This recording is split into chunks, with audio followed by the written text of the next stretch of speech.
The rain came down like judgment. Cold. Relentless. Each drop a needle against skin already raw from running, from fear, from nights spent looking over her shoulder wondering when they would finally find her. The forest had no mercy tonight.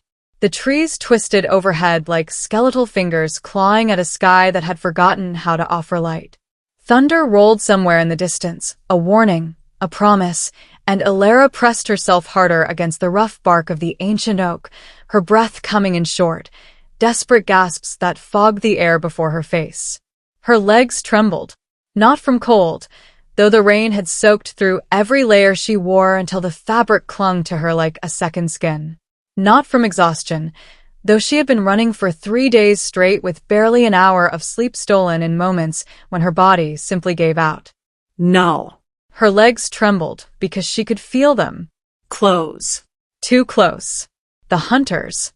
The ones who had been tracking her scent across 2 territories, through rivers she had waded into hoping the water would wash away any trace of what she was, past borders marked with warnings she had ignored because there was nowhere left to go that was truly safe. Nowhere had ever been safe. Not really. Not for someone like her. Her fingers dug into the bark, and she felt the sting of splinters breaking skin. The pain was sharp, immediate, real. It anchored her when everything else felt like it was spinning out of control. She needed to think. Needed to breathe. Needed to figure out where to go next because standing here, frozen against this tree like some terrified animal, was not going to save her. Nothing ever saved her except her own 2 feet, and the instinct that screamed at her to keep moving, keep hiding, keep pretending she was something smaller, something less, something they would not bother hunting if they truly understood the cost. But they did understand. That was the problem. They understood exactly what she was. What she carried in her veins. What made her the most dangerous creature in a world that had already forgotten why her kind had ever mattered at all. Pureblood. The word sat in her mind like a curse, like a brand burned into her very soul. The world's last pureblood Omega. A relic. A legend that should have died out generations ago when the old bloodlines thinned and mixed and diluted into nothing but whispered stories around fires that no longer burned as bright. Except she had not died out. She was here. Real. Alive. And every powerful pack in the realm would kill to possess her, or erase her completely. The wind picked up, howling through the trees with a sound that was too close to a wolf's cry for comfort. Alara flinched, her whole body going rigid. She closed her eyes, reaching inward for the thing she kept locked down tight, the power that hummed beneath her skin like a second heartbeat. It was always there, always waiting. A presence that felt both like home and like something foreign, something too big for the small, broken girl who carried it. She could feel it now, stirring, responding to her fear, her desperation. It wanted out. It wanted to burn through her and show these hunters exactly what happened when you backed a pure blood into a corner. But she could not let it. Not yet. Not unless she had no other choice. Because the moment she unleashed it, the moment she let that power free, everyone would know. Not just the hunters on her trail. Everyone. Every pack. Every alpha. Every creature with even a drop of shifter blood would feel the pulse of it, would turn their eyes toward her like wolves scenting blood on the wind. And then there would be no more running. No more hiding. There would only be the choice between becoming someone's weapon or someone's trophy. She had spent her entire life refusing to be either. A branch snapped somewhere to her left. Close. Too close. Alara's eyes flew open, her heart slamming against her ribs, so hard it hurt. She did not move. Did not breathe. Every sense she had sharpened to a painful clarity. She could hear the rain hitting the leaves, each drop distinct. She could smell the earth, rich and wet and alive.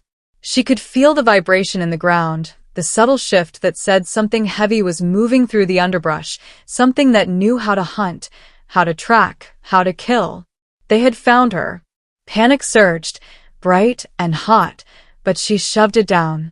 Panic got you killed. Panic made you sloppy. She had learned that the hard way, learned it in the ruins of the only home she had ever known, learned it the night her pack had turned on her with fear in their eyes and weapons in their hands. They had not understood. Or maybe they had understood too well. Either way, she had run then just as she was running now, and she had survived then just as she would survive now. She had to. Alara pushed away from the tree, her movements slow, careful, every muscle coiled tight. She needed to see. Needed to know how many. Needed to know if there was a way out, or if this was where she would finally have to make the choice she had been avoiding for so long. Fight or flight. Power or silence. Life or something worse than death. The forest opened up ahead of her into a small clearing, and the rain fell harder there, unimpeded by the canopy. Lightning flashed, bright and brutal, and in that split second of illumination she saw them. 5. No, 6. Wolves. Massive. Their fur slick with rain, their eyes glowing with that unnatural light that said they were not just animals, not just instinct and hunger. These were shifters. Trained. Coordinated. And they had formed a loose circle around the clearing, cutting off every escape route she might have taken. Her stomach dropped. 6. She could maybe take 2 if she was lucky, if she caught them off guard, if she was willing to use the power that even now was clawing at the edges of her control, begging to be released. But 6? 6 meant this was not a random patrol. 6 meant someone had sent them, specifically. Someone who knew what she was. Someone who wanted her badly enough to risk a pack of their best hunters. The largest wolf stepped forward. Its fur was dark, almost black, and even in the rain she could see the scars that marked its shoulders, its flank. A veteran. A killer. It lowered its head, not in submission but in focus, and its lips pulled back to reveal teeth that gleamed white in the darkness. They were not here to capture her. They were here to end her. Alara took a step back, then another. Her mind raced. The trees were too close together behind her for a clean run. The wolves were too spread out for her to slip past. She was trapped. Cornered. And the rain kept falling like the sky itself was weeping for what was about to happen. The power inside her surged again, harder this time, and she felt heat bloom in her chest, felt the familiar tingles start in her fingertips. It would be so easy to just let go, to stop fighting it, to let the fire that lived in her blood rise up and consume everything in its path. They wanted a monster? She could give them a monster. She could show them exactly why Pureblood Omegas had once been revered, feared, worshipped as something holy and terrible all at once. But the cost. Oh, the cost. She had seen what happened when she lost control, had seen the burns, the ash, the way the ground itself seemed to recoil from the heat of her power. And she had sworn on the memory of everyone she had ever lost, that she would not become the thing they feared. She would not prove them right. The lead wolf growled, low and menacing, and the sound vibrated through the clearing like a physical thing. The others closed in, tightening the circle. Alara's breath came faster. Her hands curled into fists. She could feel her nails biting into her palms, could feel the slick warmth of blood where they broke skin. Not like this. She would not die like this. Hunted. Afraid. Alone. The wolf lunged. Instinct took over. Alara threw herself to the side, hitting the ground hard, the impact driving the air from her lungs. She rolled, came up on her knees, and felt the snap of jaws closing on empty air where her throat had been a heartbeat before. Mud slicked her hands, her clothes. The rain was everywhere, blinding, choking. Another wolf came from her right, and she barely had time to raise her arm before its weight slammed into her, teeth scraping against the leather bracer she wore, the only piece of armor she had left. Pain exploded up her arm. She screamed, a sound that was more fury than fear, and shoved her other hand forward. Heat pulsed, bright and sudden, and the wolf yelped, releasing her as it stumbled back. She saw the singed fur on its muzzle, smelled the acrid scent of burned hair, and something dark and fierce rose in her chest. They wanted this. They had pushed her to this. She staggered to her feet, cradling her injured arm. Blood dripped from beneath the bracer, mixing with the rain and mud. The wolves regrouped, wary now, their eyes fixed on her with a new kind of focus. They had felt it, that brief flare of power. And now they knew this was not going to be the easy kill they had anticipated. Good. Let them hesitate. Let them fear. Alara raised her chin, her breath coming in ragged gasps. Her vision blurred at the edges, whether from pain or exhaustion, or the power that was building inside her like a storm she could no longer contain. The clearing felt smaller. The air felt heavier. And somewhere deep in her bones, she felt the pull of something old, something ancient, something that whispered this was not how her story was supposed to end. She was more than this. More than a hunted thing. More than a girl running from shadows. She was pureblood, the last of her kind. And if these hunters thought they could snuff her out like a candle in the wind, they were about to learn just how brightly she could burn.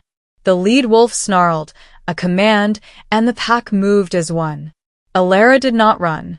She planted her feet, felt the mud squelch beneath her boots, and reached deep, deeper than she ever had before, down to the place where her power lived, wild and untamed and terrible. Heat flooded her veins. Light sparked behind her eyes. And for one perfect, crystalline moment, she stopped being afraid. Then the world exploded into chaos. Fire erupted from her hands, silver white and searing, cutting through the rain like it was nothing. The wolves scattered, their howls of pain and shock echoing through the forest. The ground beneath her feet cracked, steam rising where the heat of her power met the cold, wet earth. She could feel it now, really feel it, the full weight of what she carried. It was not just fire. It was creation and destruction woven together, the essence of what the old stories had called the Omega Flame, the power that could heal or raise, build or break, depending on the will of the one who wielded it. And right now, her will was survival. One of the wolves tried to circle behind her, and she spun, faster than she should have been able to move, and sent a whip of flame toward it. The wolf yelped and retreated, its fur smoking. Another came from the front, braver or more foolish, and she met it head-on, her hands blazing, her whole body alight with power that made her skin glow in the darkness. She was not thinking anymore. Could not think. There was only instinct, only the raw, primal need to fight, to live, to refuse to be erased by a world that had already taken so much from her. But she was tiring. The power was too much, too fast, and she could feel it draining her, pulling from reserves she did not have. Her knees buckled. The fire in her hands flickered, dimmed. The wolves saw it, sensed the weakness, and pressed forward again, emboldened. No, not now. Not when she was so close. Alara tried to summon more, tried to reach for that well of power again, but it was like grasping smoke. The world tilted. Her vision darkened at the edges. She heard the growl, felt the rush of air as the wolf leaped, and she knew with terrible certainty that this was it. This was the end. She closed her eyes, waiting for the impact, for the pain, for the darkness. It did not come.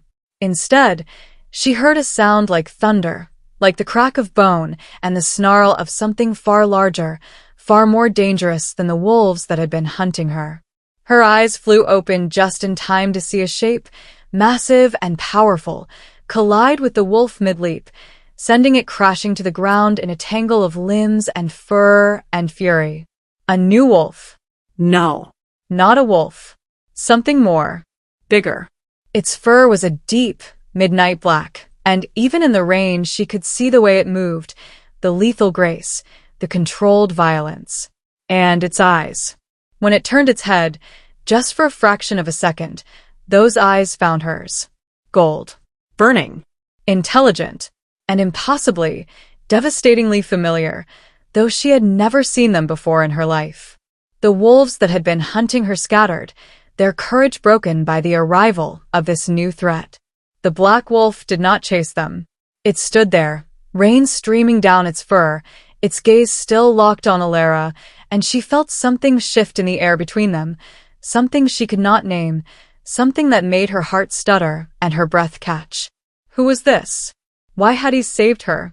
And why did every instinct she had scream at her to run, to hide, even as another part of her, quieter but no less insistent, whispered that she was exactly where she was supposed to be? The wolf shifted. The change was fluid, seamless, and then a man stood where the beast had been. Tall. Broad-shouldered, his dark hair plastered to his skull by the rain, his skin marked with scars that spoke of battles fought and won. He wore simple clothes, dark and practical, and his eyes, still that impossible burning gold, never left her face. He took a step forward. Just one. And Ilara felt her whole body tense, ready to run, ready to fight, even though she knew she had nothing left to give. The man stopped, raised his hands slowly, palms out. A gesture of peace, of non-threat. But Ilara had learned long ago not to trust gestures, not to trust words, not to trust anything except the gnawing instinct that had kept her alive this long.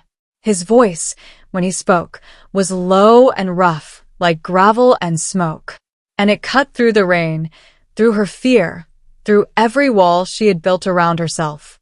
Ilara. Her name. He knew her name. And the way he said it, like a prayer, like a confession, like something sacred, made her blood run cold and hot all at once. She took a step back, shaking her head, her injured arms still pressed against her chest. Who are you? He did not answer right away. Just looked at her, his expression unreadable, and she hated it. Hated that she could not tell what he was thinking, what he wanted, whether he was another hunter or something else entirely. Someone who has been looking for you, he said finally, for a very long time. And that, more than anything, terrified her. Because if this man, this stranger with eyes like molten gold and a presence that made the very air feel heavy, had been looking for her, then he knew. He knew what she was, what she carried. And that meant she was not safe. Not here. Not anywhere. The rain continued to fall. The forest held its breath. And Ilara stood in the clearing, broken and bleeding and so very tired, staring at the man who had just saved her life, wondering if he was her salvation or simply a different kind of doom. If you have felt that pull, that need to know what happens next, to understand who this stranger is, and why the world itself seems to shift when he looks at her, you're going to want to stay close. Because this story, this journey into a world where love is a weapon and survival is never guaranteed, is only just beginning. And trust me, you will not want to miss a single moment. So if you are not already part of this pack, hit that subscribe button for Cynthia Shifter Romance. Because here, we do not just tell stories. We live them. We breathe them. And we make you feel every heartbeat, every choice, every impossible moment when everything you thought you knew shatters and reforms into something you never saw coming. The truth is waiting. And it is so much bigger than either of them know. But first, Ilara has to decide. Trust the stranger who knows her name? Or run, one more time, into a darkness that is closing in from all sides? The silence that followed his words was heavier than the rain. Ilara's heart hammered against her ribs, each beat a painful reminder that she was still alive, still standing, still facing a stranger who had just spoken her name like he had every right to it. The clearing felt smaller now, intimate in a way that made her skin prickle with awareness. She could see him more clearly despite the darkness, despite the rain that continued its relentless assault. Every detail seemed to burn itself into her mind whether she wanted it there or not. He was tall, taller than anyone she had known before, with the kind of build that spoke of years spent training, fighting, surviving. His shoulders were broad beneath the wet fabric of his shirt, and even standing still, there was a coiled tension to him, a readiness that said he could move from calm to lethal in the space between heartbeats. But it was his face that held her attention, held her captive in a way that made her angry at herself for even noticing. Strong jaw, sharp cheekbones, a mouth that looked like it rarely smiled, set in a hard line that matched the intensity in those burning gold eyes. There was a scar that ran from his left temple down to his jaw, pale against tan skin, and she found herself wondering what kind of battle had left that mark, what kind of enemy had gotten close enough to wound him and lived to tell about it. Or maybe they had not lived. Maybe that was why he stood here now, alive and whole, and watching her like she was something precious and dangerous all at once. She hated that look, hated what it implied, that he saw her as something to protect, to possess, to control.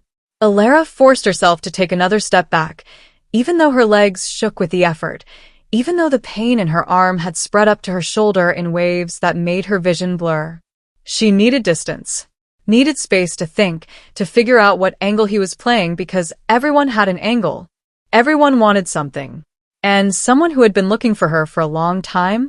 That meant he wanted something big. He noticed the movement. Of course he did.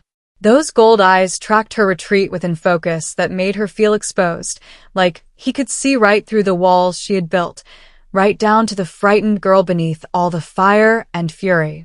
Do not run. His voice was still low, still rough, but there was something else in it now. A plea, maybe, or a warning. She could not tell which, and that uncertainty made her pulse spike. Please. I am not here to hurt you. Words. Just words. She had heard them before, had believed them once, and it had nearly cost her everything. Trust was a luxury she could not afford, not when her very existence made her a target, a prize, a threat that needed to be eliminated. She opened her mouth to tell him exactly that, to tell him to stay back, to leave her alone, to go back to whatever hole he had crawled out of. But before she could speak, he moved. Not toward her. Away. He took 3 deliberate steps backward, putting more space between them, his hands still raised in that gesture of peace. The rain ran down his arms, dripped from his fingers, and she saw the way his muscles tensed, the visible effort it took him to retreat when everything in his posture said he wanted to do the opposite. That stopped her, made her pause, because hunters did not back away. Enemies did not give ground. They pressed, they pushed, they took what they wanted by force. But this man, this stranger who had appeared out of nowhere and torn apart 6 trained wolves like they were nothing, was giving her space, giving her the choice. It did not make sense. None of this made sense. Who are you? She asked again, and this time her voice was steadier, harder. She needed answers. Needed to understand what she was dealing with before she made any decisions about whether to run or fight or listen to whatever it was he had come here to say. He studied her for a long moment, and she saw something flicker in his eyes. Conflict. Pain. Something that looked almost like fear, though what this man could possibly have to fear from her when she could barely stand. She had no idea. My name is Aldrich. He said it simply, like it should mean something to her. Like she should recognize it. When she only stared at him, blank and wary, something shifted in his expression. Disappointment, maybe. Or relief. She could not tell. Aldrich Rivenshade. Alpha Prince of the Northern Reach. The world tilted. Alpha Prince. Northern Reach. Those words slammed into her like physical blows, stealing what little breath she had left. The Northern Reach was not just any territory. It was one of the 5 great kingdoms, vast and powerful and ruled by a bloodline that stretched back to the first shifters, to the old wars, to a time when the world was young and magic still ran thick in the veins of those who could claim the ancient names. And the Alpha Prince was not just a title. It was a position of absolute authority, second only to the High Alpha himself. This man was not just dangerous. He was catastrophically dangerous. The kind of dangerous that could reshape borders and bloodlines, start wars with a single command. And he had been looking for her. For a long time. Alara's mind raced, trying to piece together why, trying to find the logic in it. The Northern Reach had no reason to care about a lone Omega on the run. They had their own concerns, their own politics, their own battles to fight. Unless they knew. Unless they understood what her bloodline meant, what power she carried, what she could become in the hands of someone who knew how to wield her. Fear, sharp and cold, cut through the exhaustion. Why? One word, but it carried everything. Why had he been looking for her? Why had he saved her? Why was he standing here in the rain, looking at her like she was something more than a runaway, more than a problem to be solved? Aldrich's jaw tightened. He glanced away, just for a second, and when his gaze returned to her it was guarded, shuddered in a way that told her he was choosing his words carefully. Too carefully. Because you are in danger, he said finally. More danger than you know. The wolves that were hunting you tonight? They were not the first. And they will not be the last. Every pack with ambition, every alpha who thinks they can control you, every faction that sees your bloodline as a threat to their power, they are all coming. And if I had not found you first... He stopped, shook his head. Rainwater flew from his dark hair, and she saw the tension in his shoulders, the way his hands had curled into fists at his sides like he was fighting the urge to reach for her, to close the distance between them. If you had not found me first, what? She pressed, her voice sharp. She was not going to let him dance around this. If he knew what she was, if he knew about her bloodline, then he knew exactly how much danger she represented. To everyone. Including him. You would have what? Saved me? Protected me? Or just claimed me before someone else could? The words came out bitter, angry, and she saw them land. Saw the way his expression darkened, the way something flickered behind those gold eyes that might have been hurt or might have been fury. It was hard to tell with the rain and the darkness, and the way her vision kept trying to blur at the edges. I am not trying to claim you. Each word was bitten off, controlled, and she heard the restraint in his voice, the effort it took to keep his tone level. I am trying to keep you alive. Why? She demanded again, because it still did not make sense, because alphas, especially alpha princes, did not risk themselves for strangers, did not throw themselves into fights that were not theirs unless there was something in it for them. What do you want from me? Aldrich stared at her, and for a moment she thought he was not going to answer. The rain fell between them, a curtain of silver in the faint light that seemed to come from nowhere and everywhere at once. Then he took a breath, slow and deliberate. And when he spoke, his voice was quieter, rougher, edged with something she could not name. I want you safe. 3 words. Simple, devastating, and entirely unacceptable. That is not an answer. She shot back, even as her traitorous body swayed, exhaustion and pain finally catching up to her in a way she could not ignore. Her injured arm throbbed, hot and insistent, and she could feel the blood still seeping beneath the bracer, warm and wet. She needed to bind it, needed to find shelter, needed to keep moving before more hunters picked up her trail. But she also needed to know, needed to understand why this man, this alpha prince with power and resources she could only imagine, was standing in a rain-soaked forest in the middle of nowhere, telling her he wanted her safe, like it was the most natural thing in the world. Aldrich's expression shifted again, and this time she saw something raw there, something unguarded. I have been tracking reports of you for months. Whispers. Rumors. Stories about a girl with silver fire and eyes like the old bloodlines. Every time I got close, you vanished. Every time I thought I had found you, you were already gone. And every time, the trail was littered with evidence of people who wanted you dead or broken or controlled. He paused, and his voice dropped, became almost gentle. You have been running alone, fighting alone, surviving alone. And I. He stopped again, and she saw him struggle, saw the war playing out behind his eyes. Whatever he was about to say, it cost him. Cost him in a way that made her chest tighten despite herself. I know what it is like, he said finally, to carry something inside you that the world fears. To be seen as a weapon before you are seen as a person. I know, Ilera. And I could not, I will not, let them destroy you the way they tried to destroy me. The words hung in the air between them, fragile and fierce and so unexpected that Ilera felt something crack in the armor she had built around her heart. He knew, not just about her bloodline, not just about the power, but about what it felt like to be hunted for it, to be reduced to a thing instead of a person, to wake every morning wondering if today was the day someone finally succeeded in breaking you. She wanted to believe him. The need for it rose up in her throat like a sob she refused to release. Because if he was telling the truth, if he really understood, then maybe she was not as alone as she had always believed. Maybe there was someone in this world who saw her, really saw her, and did not immediately decide she needed to be controlled or eliminated. But belief was dangerous. Belief got you killed. How do I know you are not lying? The question came out quieter than she intended, almost a whisper, and she hated the vulnerability in it, hated that she was even asking instead of just running. How do I know this is not just another trap? Aldrich's gaze held hers, steady and unflinching. You do not, he admitted, and there was a strange kind of honesty in that, a refusal to make promises he could not keep. All you have is my word. And I know that means nothing to you right now. But I am asking you to trust me anyway. Just long enough to let me get you somewhere safe.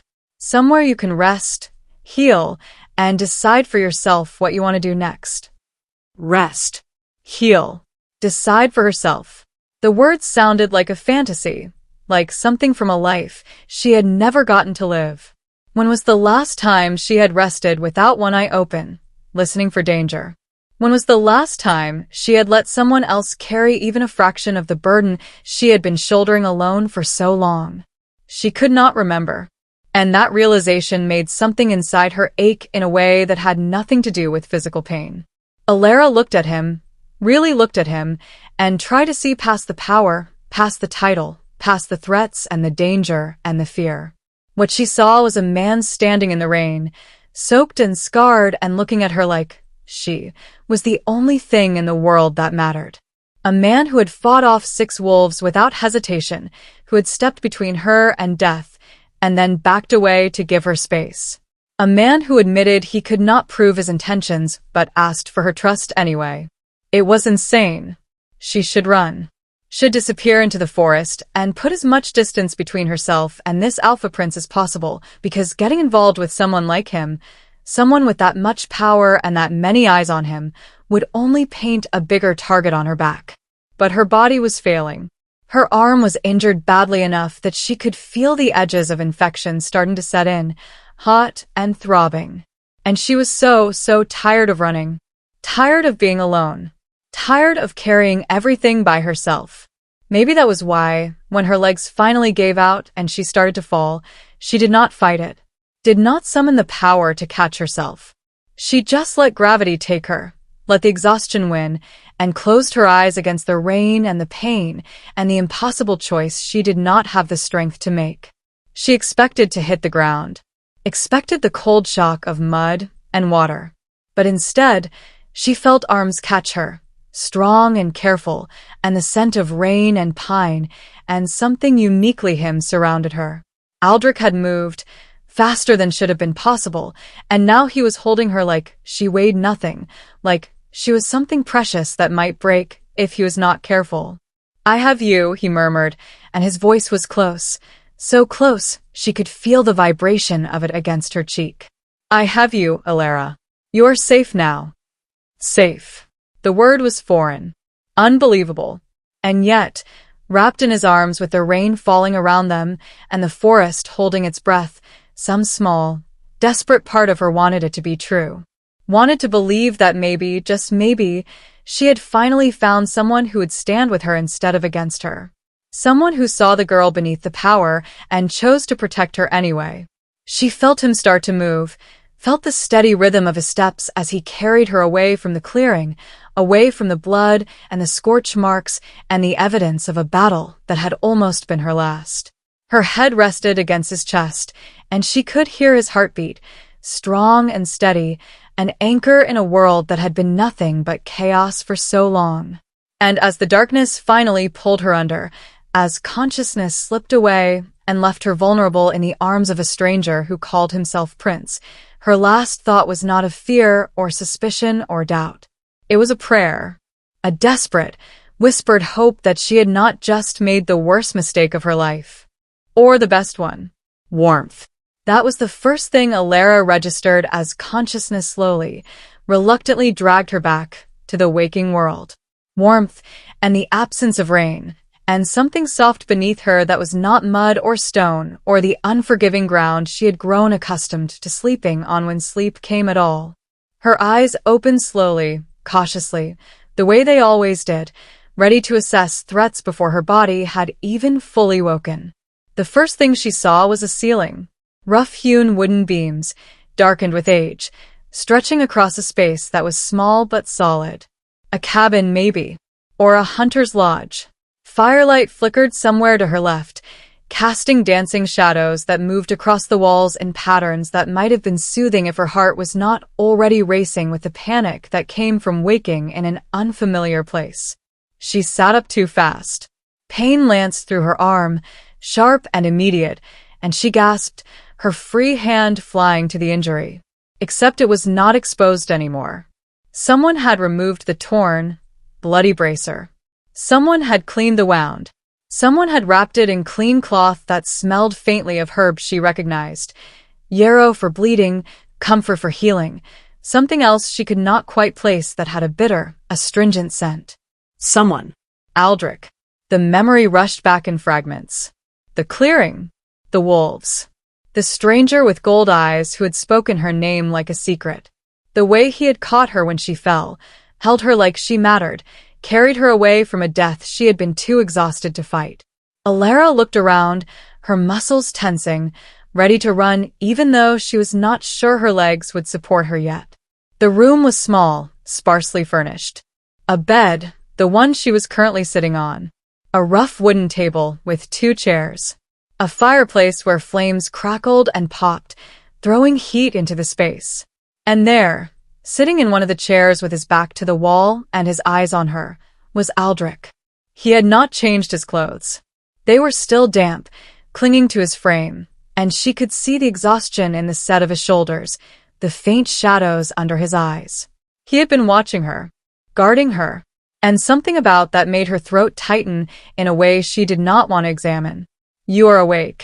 His voice was quiet, careful, like he was afraid of startling her. "How do you feel?" How did she feel? Like she had been torn apart and barely stitched back together. Like her whole body was one giant bruise. Like the world had tilted on its axis, and she still had not figured out which way was up. But she was not about to tell him any of that. "Where are we?" Her voice came out rough, scratchy from disuse and the screaming she had done during the fight. She cleared her throat, tried again. "How long was I unconscious?" "A safe house. One of several I keep in the border territories." Aldrich leaned forward slightly, his forearms resting on his knees, his gaze never leaving her face. "You have been out for about 6 hours. It is nearly dawn." 6 hours. She had been vulnerable, unconscious, completely at his mercy, for 6 hours. And yet here she was, bandaged and warm and unmolested. He could have done anything, taken anything, bound her, claimed her, sent word to whoever might pay the highest price for a pure-blood Omega. But he had not. He had simply tended her wounds and waited for her to wake. Alara did not know what to do with that. Did not know how to reconcile the man sitting across from her with every lesson she had learned about alphas, about power, about what happened to girls like her when they trusted the wrong people. "Why did you help me?" The question escaped before she could stop it, before she could dress it up in anger or suspicion or any of the other defenses she usually wore. It was raw, honest, and it hung in the air between them like a challenge. Aldrich's expression shifted. For a moment, he looked like he was going to give her another non-answer, another carefully constructed deflection. But then something in his face softened, and he sighed, a sound so heavy it seemed to carry the weight of more than just this moment. "Because I meant what I said. I know what it is like to be hunted for what you are instead of who you are. And because," he stopped, his jaw working like he was chewing on words he was not sure he should release. Then, quietly, almost reluctantly, "because when I finally found you, when I saw you standing in that clearing with fire in your hands and defiance in your eyes, even though you could barely stand, I knew I would do whatever it took to keep you alive. Even if you hate me for it. Even if you run the moment you are strong enough. I do not care. You deserve to survive, Alara." You deserve more than this life of running and hiding and waiting for the next attack. The words hit her like a punch to the chest. Not because they were flowery or romantic or designed to manipulate, but because they were angry. Fierce. Like he was furious on her behalf, like the injustice of what she had endured personally offended him. No one had ever been angry for her before. Only at her.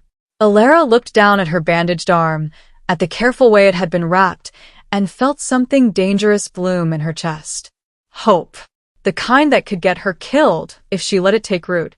She had learned to live without hope a long time ago, had accepted that survival was the only goal that mattered, that anything more was a fantasy for people who had not lost everything. But this man, this alpha prince, was looking at her like she was worth fighting for, like she was worth protecting. And some part of her, the part that was still that young girl who had believed in happy endings before the world taught her better, wanted desperately to believe him. "You do not know me," she said, and her voice was smaller than she wanted it to be. "You do not know what I have done, what I am capable of, what happened the last time someone tried to." She stopped. Swallowed hard. The memories were there, always there, lurking just beneath the surface. The night her pack had turned on her. The night she had lost control. The night everything had burned. Aldrich's gaze sharpened. "Tell me." It was not a command. Not exactly. But there was a weight to it, an invitation, and Alara found herself speaking before she could think better of it. Maybe it was the exhaustion. Maybe it was the way he looked at her, steady and unwavering. Maybe it was just the desperate need to tell someone, anyone, the truth of what she carried. "I was 12 when they figured out what I was." The words came slowly at first, then faster, like a dam breaking. "My pack, my family, they had always known I was Omega. That was clear from the moment I was born. But they did not know I was pureblood. That part of the bloodline had been hidden, diluted through generations of careful breeding with other lines. My mother never told anyone. She hid it, hid what I might become." She could still see her mother's face, tight with fear and love and desperation. Could still hear the whispered warnings to never let the fire show, to never let anyone see how bright it could burn. But I did not know how to control it. No one did. There were no other purebloods left to teach me, no elders who remembered the old ways. So when my power started to manifest, when the silver flames started showing up every time I was angry or scared or hurt, people noticed. And they started whispering. Started wondering if maybe I was more than just an Omega. If maybe I was something dangerous. Aldrich had gone very still. He was listening with an intensity that made her skin prickle, like every word mattered, like he was cataloging each detail. The pack elders called a council. They wanted answers. Wanted to know if the rumors were true. And my mother, she tried to lie. Tried to convince them it was just a quirk, just a minor variation in Omega power that would fade as I got older.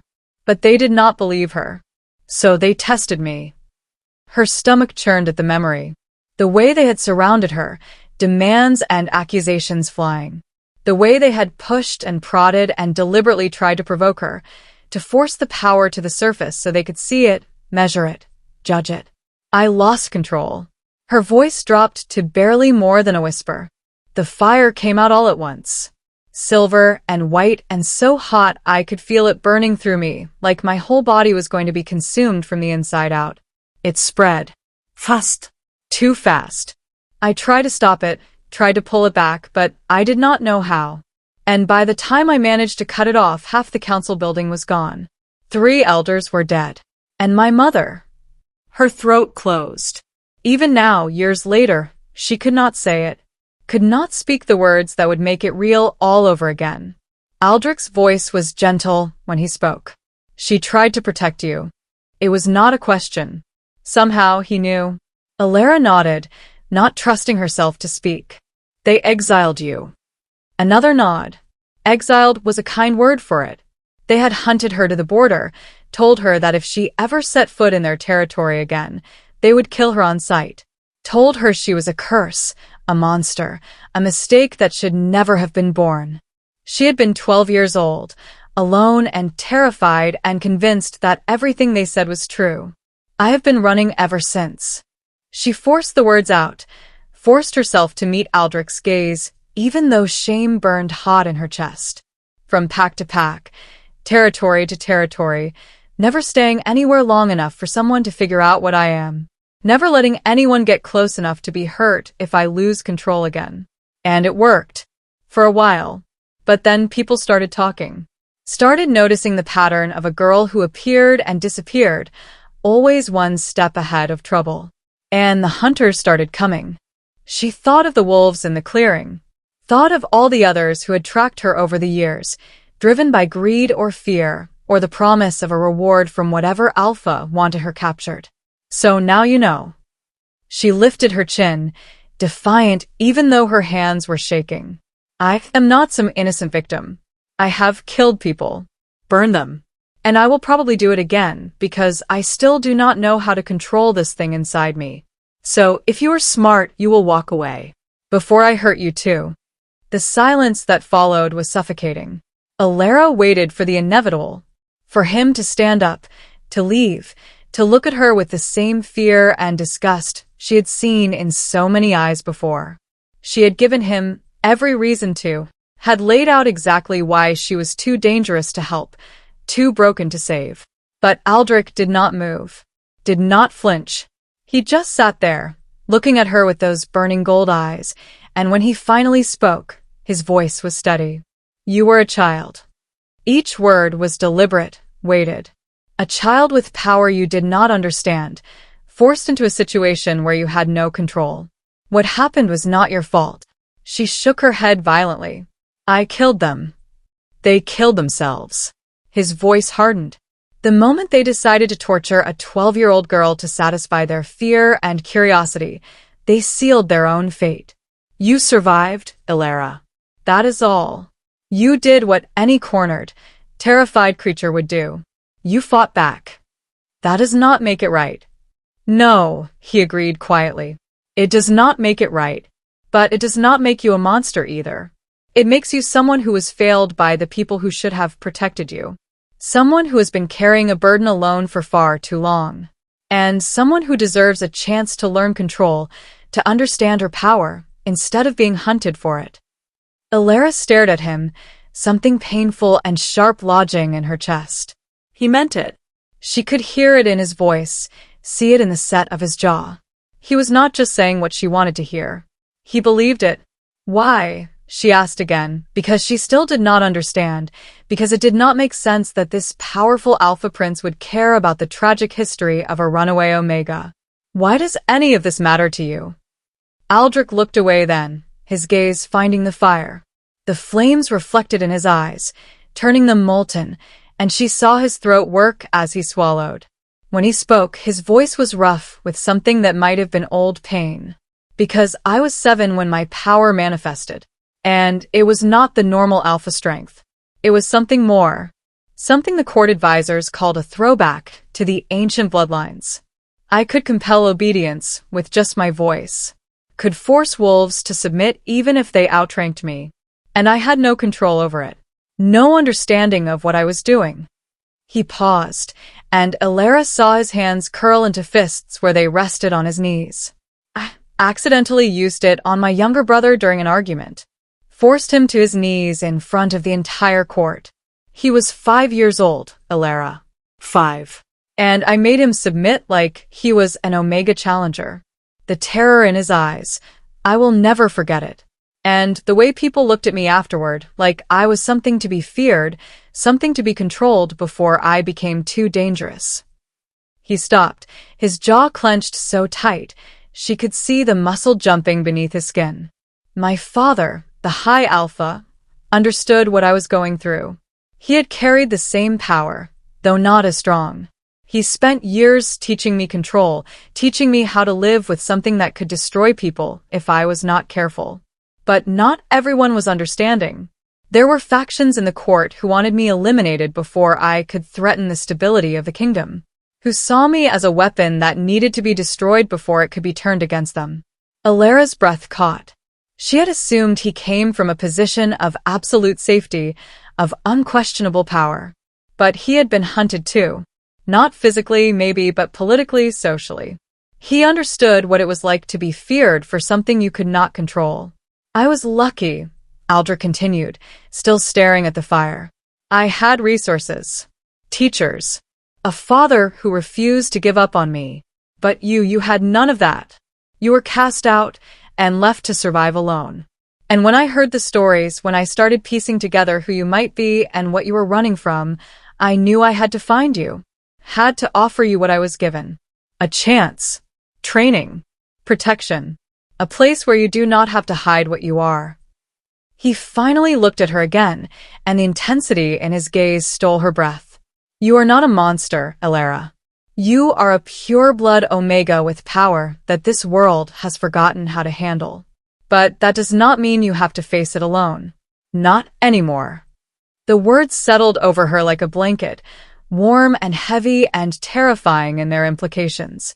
Because if she believed him, if she accepted what he was offering, it meant trusting someone, letting someone in, risking the possibility that he was wrong, that she was too broken, too dangerous, and that she would end up destroying the first person who had ever looked at her like she was worth saving. But the alternative was going back out there, running again, hiding again, waiting for the day when her luck finally ran out and the hunters caught up to her for good. And she was so tired of running. I do not know if I can do this, she admitted, her voice barely audible. Trust you. Trust anyone. Every time I have let someone close, it has ended in blood or betrayal or both. Aldrich nodded slowly. I know. And I am not asking you to trust me completely. Not yet. All I am asking is that you give me a chance to prove I am different. Stay. Long enough to let your arm heal. Long enough to rest and eat something that is not stolen or scavenged. And if, after that, you still want to leave, I will not stop you. It was a reasonable offer. More than reasonable.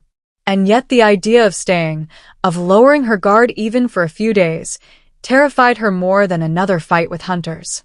But what choice did she have? Her body was wrecked. Her reserves were empty. And for the first time in her life, someone was offering her help without demanding something in return. At least, not yet. Elara took a shaky breath. If I stay, if you have to promise me something.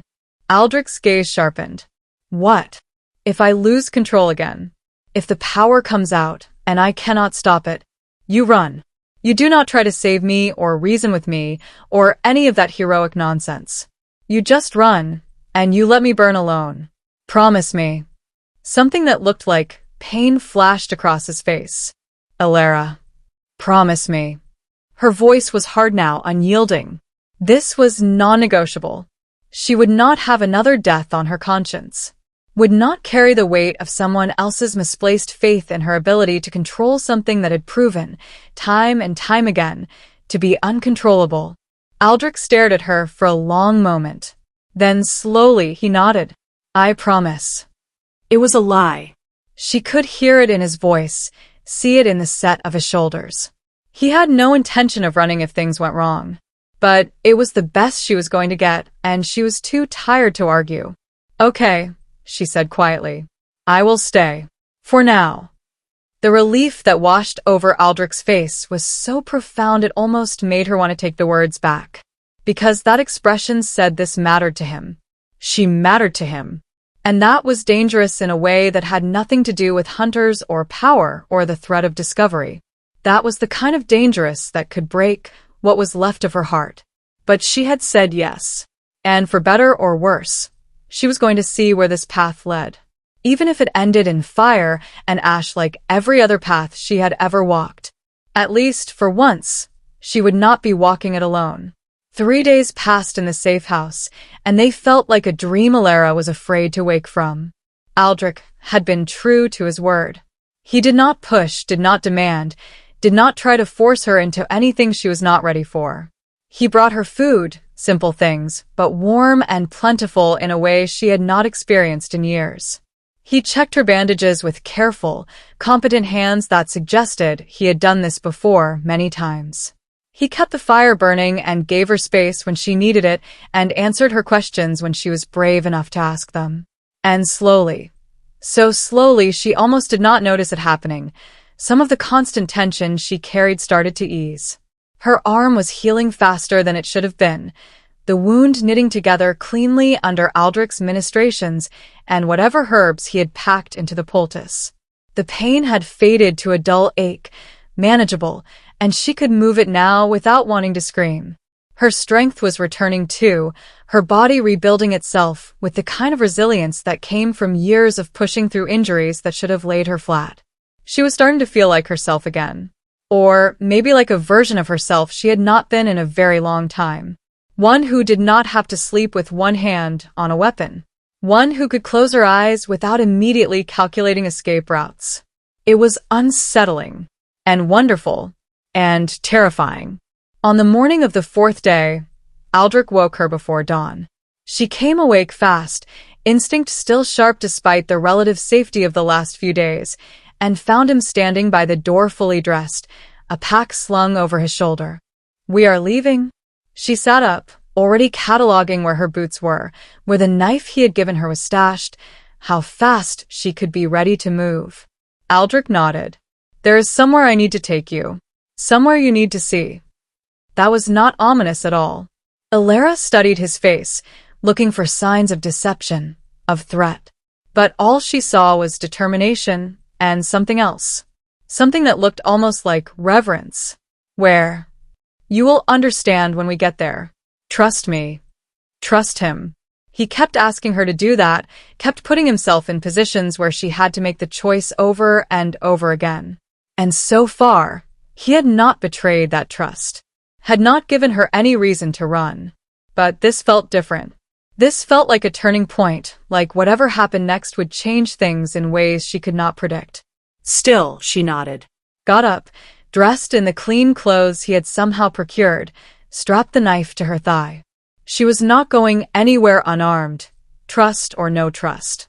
They left the safe house, as the sun was just starting to paint the eastern sky in shades of rose and gold. The rain had finally stopped, leaving the forest washed clean and smelling of earth and growing things. Birds called to each other in the canopy above, and for a moment, just a moment, Alara let herself appreciate the beauty of it. The simple fact of being alive to see another sunrise. Aldrich led her north, moving with the easy confidence of someone who knew these woods intimately. They walked in silence for over an hour, the terrain growing steeper, rockier.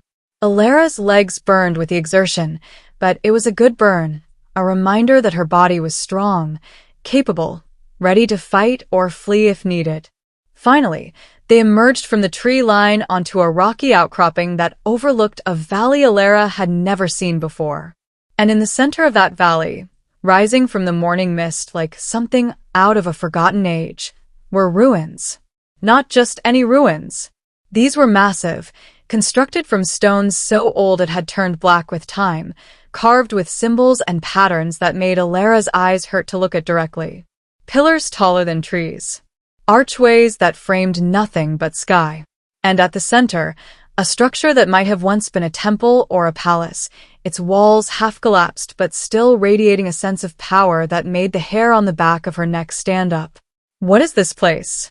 Her voice was hushed, instinctively reverent in the face of something so ancient. "The Temple of the First Flame." Aldrich's voice was equally quiet. "One of the sacred sites from before the Great Fracturing, when all shifters lived under one rule and the pure bloodlines walked openly among us. Most people think it is just a myth, a story told to cubs. But it is real, and it has been waiting." Alara tore her gaze from the ruins to look at him. "Waiting for what?" Aldrich met her eyes. "For you." The word sent a chill down her spine. She shook her head, taking a step back. "No. That is not possible. I am not. You are a pureblood Omega, Alara. The last of a bloodline that was once the most powerful force in our world. And there are prophecies, old ones, that speak of a time when the silver flame would return. When the last daughter of the original line would come to the temple and awaken something that has been sleeping for generations. Prophecies, bloodlines, ancient temples. It all sounded insane, like something out of the stories her mother used to tell her before everything fell apart. Stories she had dismissed as fiction meant to comfort a lonely child. "I do not believe in prophecies," she said flatly, even as something deep in her chest pulled toward the ruins, toward the power she could feel emanating from them even at this distance. "Neither did I," Aldrich admitted, "until I started researching your bloodline. Until I found the old texts in the royal archives, the ones that had been sealed away because they were considered too dangerous. They all say the same thing, Alara. The Pureblood Omega is not just powerful. She is the key, the bridge between the old world and the new. And when she comes to the temple of the first flame, she will either save our people or doom them." Doom them. Of course. It always came back to that. The fear that she was not a savior, but a catastrophe waiting to happen. "And you thought bringing me here was a good idea?" She could not keep the bitterness out of her voice. "What if the prophecy is right? What if I do doom everyone?" Aldrich stepped closer, his expression intense. "Then we face it together. But I do not believe that is what will happen. I think the prophecies have been misinterpreted. I think the doom they speak of is not something you will cause. It is something you will prevent, but we will not know unless we go down there." Alara looked back at the ruins. They called to her. She could not deny it. Something in those ancient stones recognized something in her blood, and it was pulling her forward with a force that was getting harder to resist. "What if I cannot control what happens?" she asked quietly. "What if going in there triggers something and I lose myself again?" Aldrich's hand found her shoulder, warm and steady. "Then I will be here. I will help you find your way back. I promise." Another promise he probably could not keep. But the sincerity in his voice, the absolute conviction, made her want to believe him anyway. She took a deep breath, let it out slowly.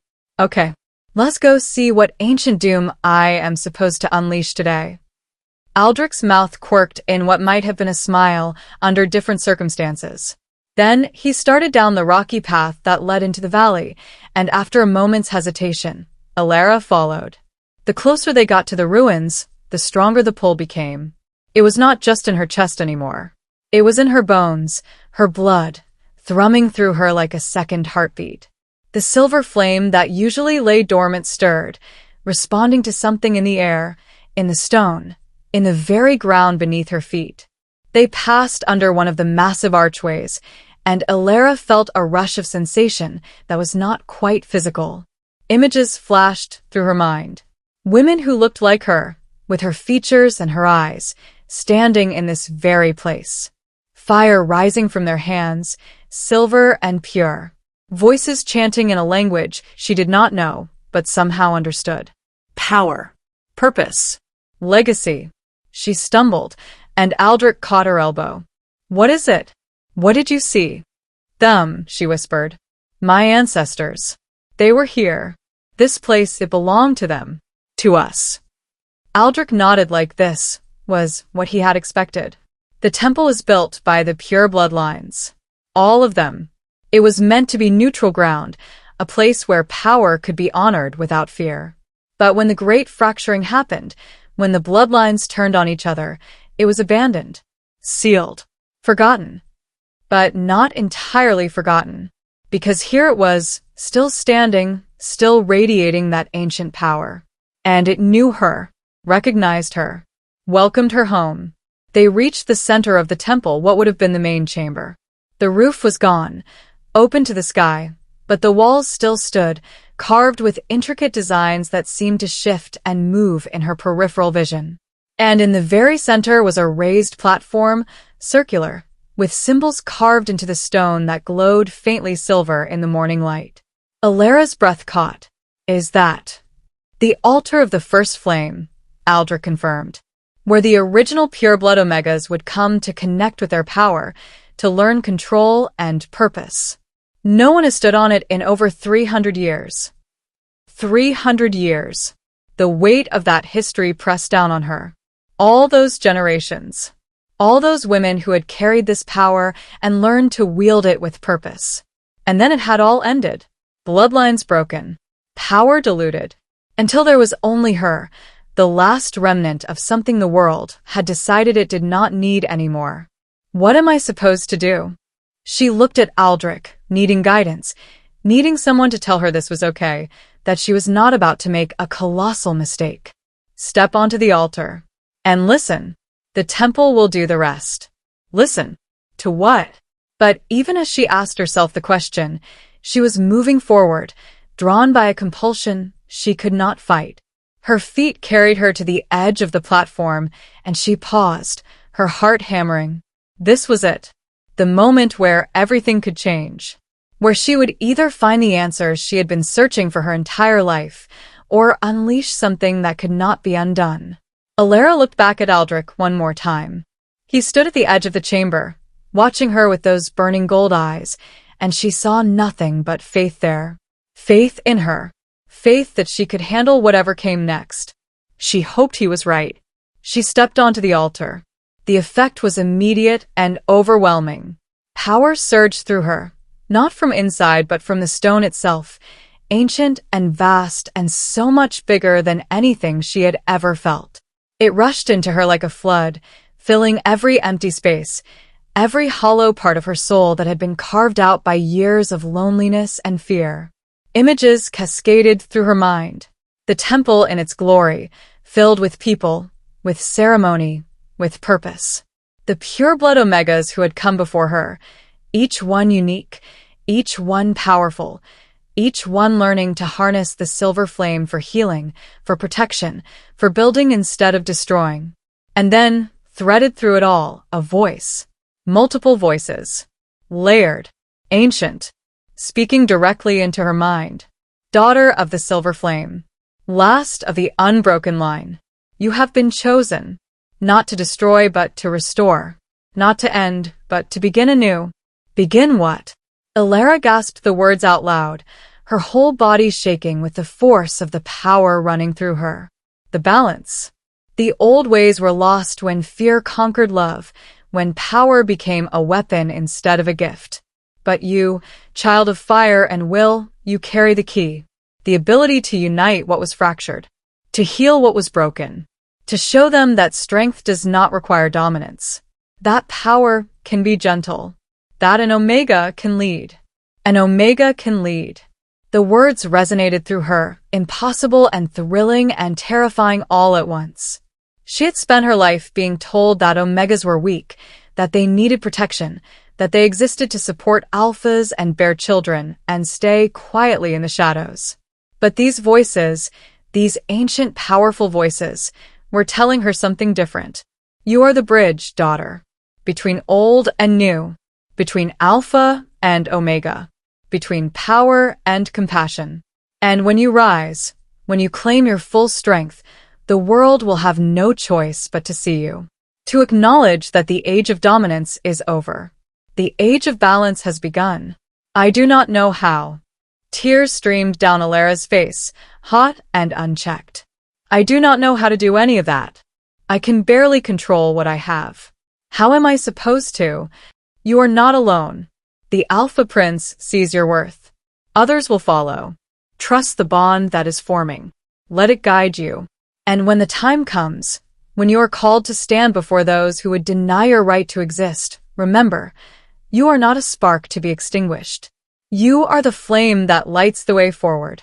The power began to recede, slowly, gently, like a tide pulling back. Alara felt it settle into her bones, into her blood. Not gone, but integrated in a way it had never been before. The silver flame was still there, still powerful, but it no longer felt foreign. It felt like hers. Like a part of her she was finally learning to understand. She collapsed to her knees on the altar, sobbing, overwhelmed by the weight of what she had just experienced. Prophecy, destiny, purpose. All the things she had spent her life running from, convinced she was too broken to ever be anything but a danger. And then Aldrich was there, his arms around her, pulling her against his chest. She had not even heard him cross the chamber, but he was solid and real and grounding in a moment where she felt like she might fly apart. "I have you," he murmured into her hair. "You're okay. You are safe." Did you hear?" She could not even finish the sentence, could not find the words to describe what had just happened. "I heard nothing, but I saw the light. Saw the way the temple came alive around you. Whatever the ancestors told you, it was meant for you alone." Alara pulled back just enough to look up at him. "They said I am supposed to lead, to restore balance, to unite." She laughed, the sound breaking halfway through. "It is insane. I am no leader. I am just a girl who has spent her whole life running away." Aldrich's hand came up to cup her face, his thumb brushing away tears. "You are a survivor. A fighter. Someone who has faced impossible odds and refused to break. And if the ancestors chose you, if they believe you can do this, then maybe it is time you started believing it too." His face was so close to hers. Close enough that she could see the flecks of amber in his gold eyes, could feel the warmth of his breath. Close enough that if she just leaned forward a fraction, their lips would meet. The urge to do exactly that was so strong it scared her. This was not part of the plan. Trusting him was one thing. Letting herself feel something for him, something that went beyond gratitude or alliance, was something else entirely. Something dangerous. But before she could decide whether to close the distance or pull away, a sound echoed through the ruins. A howl. Long, loud. A warning. Aldrich's head snapped up, his whole body going rigid. "We need to move. Now." "What is it?" "Hunters. A lot of them." He was already on his feet, pulling her up with him. "They tracked us here. And they are not alone." Alara's heart sank. Of course. Of course they could not have one moment of peace, one moment to process what had just happened. The world was not going to give her that. How many? At least 20. Aldrich's expression was grim. Maybe more. And they have someone with them. Someone powerful. I can feel it. 20. There was no way they could fight that many. Which meant running. Again. But as they turned to flee, as Aldrich gripped her hand and started pulling her toward one of the side exits, Alara felt something shift inside her. The silver flame, newly settled, newly understood, stirred. And with it came a certainty that was not quite her own. Or maybe it was entirely hers, just a part she had never listened to before. She could run. Could spend the rest of her life running. Or she could stand. Could trust what the ancestors had shown her. Could start becoming the person they believed she could be. Even if it was terrifying. Even if she failed. Alara dug her heels in, stopping Aldrich mid-step. He turned to her, confusion and urgency warring on his face. "Alara, we do not have time." "I know, but I am done running." She met his eyes, saw them widen. "You said I am a fighter. So let me fight. Let me see if this power can be what they said it was. Not a weapon. Not destruction. But something more." Aldrich stared at her for a long moment. Then slowly he nodded. And she saw it there in his eyes. Pride. And something that looked dangerously like love. "Then we fight. Together. Together." The word settled over her like armor. Like a promise. Like the beginning of something that could change everything. The howls were getting closer. The hunters were coming. And for the first time in her life, Alara was not going to run from them. She was going to show them exactly what a pureblood Omega could do when she stopped being afraid. They came through the mist like demons rising from hell. Wolves. Dozens of them. Their forms barely visible at first, just shadows moving with coordinated precision through the morning fog that still clung to the valley floor. But as they drew closer, as they emerged from the white curtain of mist, Alara could see them clearly. Could count them. Could feel the weight of their numbers pressing down on her like a physical thing. 23. She counted 23 distinct shapes, all massive, all moving with the kind of discipline that spoke of military training. These were not rogues. Not random hunters looking for a quick bounty. These were soldiers. A pack united under a single command, moving as one organism with one purpose. Her. Aldrich stood beside her, his body tense and ready, and she felt the air around him shift, felt the power gathering beneath his skin as his wolf rose to the surface. He had not shifted yet, but she could see it in the way his muscles coiled, in the way his eyes blazed brighter gold, in the barely contained violence that radiated from him like heat. He was an alpha prince. She had known that intellectually, but seeing him now, seeing the sheer presence he commanded even in human form, she understood what that really meant. This was not just a man. This was a force of nature, a being bred and trained to lead, to dominate, to destroy anything that threatened what was his. And right now, he had decided she was his to protect. The lead wolf stepped forward from the pack. Larger than the others, its fur a mottled gray that spoke of age and experience. It stopped at the edge of the temple grounds, just outside the archway they had entered through, and the intelligence in its eyes was unmistakable. This was not just an animal. This was a shifter in wolf form, old and cunning and very, very dangerous. Then it shifted. The change was smooth, practiced, and in moments a man stood where the wolf had been. He was older, maybe in his 50s, with silver threading through his dark hair and scars crisscrossing his bare chest. He wore simple pants, clearly prepared for the shift back to human form, and his eyes, still carrying that wolf-like intensity, fixed on Alara with an expression that made her blood run cold. Not rage. Not hunger. Pity. Somehow, that was worse. The man's voice carried across the space between them, rough and commanding. Alpha Prince Aldrich Rivenshade, you have been deceived. Step away from the Omega, and no harm will come to you. You have my word. Aldrich did not move, did not even flinch. His voice, when he answered, was hard as stone. I know exactly who stands beside me, Commander Silas. The only deception here is whatever lies you have been fed to bring a military detachment this far into neutral territory. Commander Silas. The name triggered something in Alara's memory. One of the high-ranking officers from the Eastern Coalition, a group of packs that had banded together decades ago under the claim of maintaining order and protecting the old ways. In reality, they were known for brutality, for crushing anything that threatened their vision of how the shifter world should operate. And they were here for her. Silas's expression remained calm, almost gentle, like he was dealing with a child who did not understand the danger they were in. We have no quarrel with you, Prince. You are young, idealistic. It is understandable that you would see a lone Omega and feel the instinct to protect.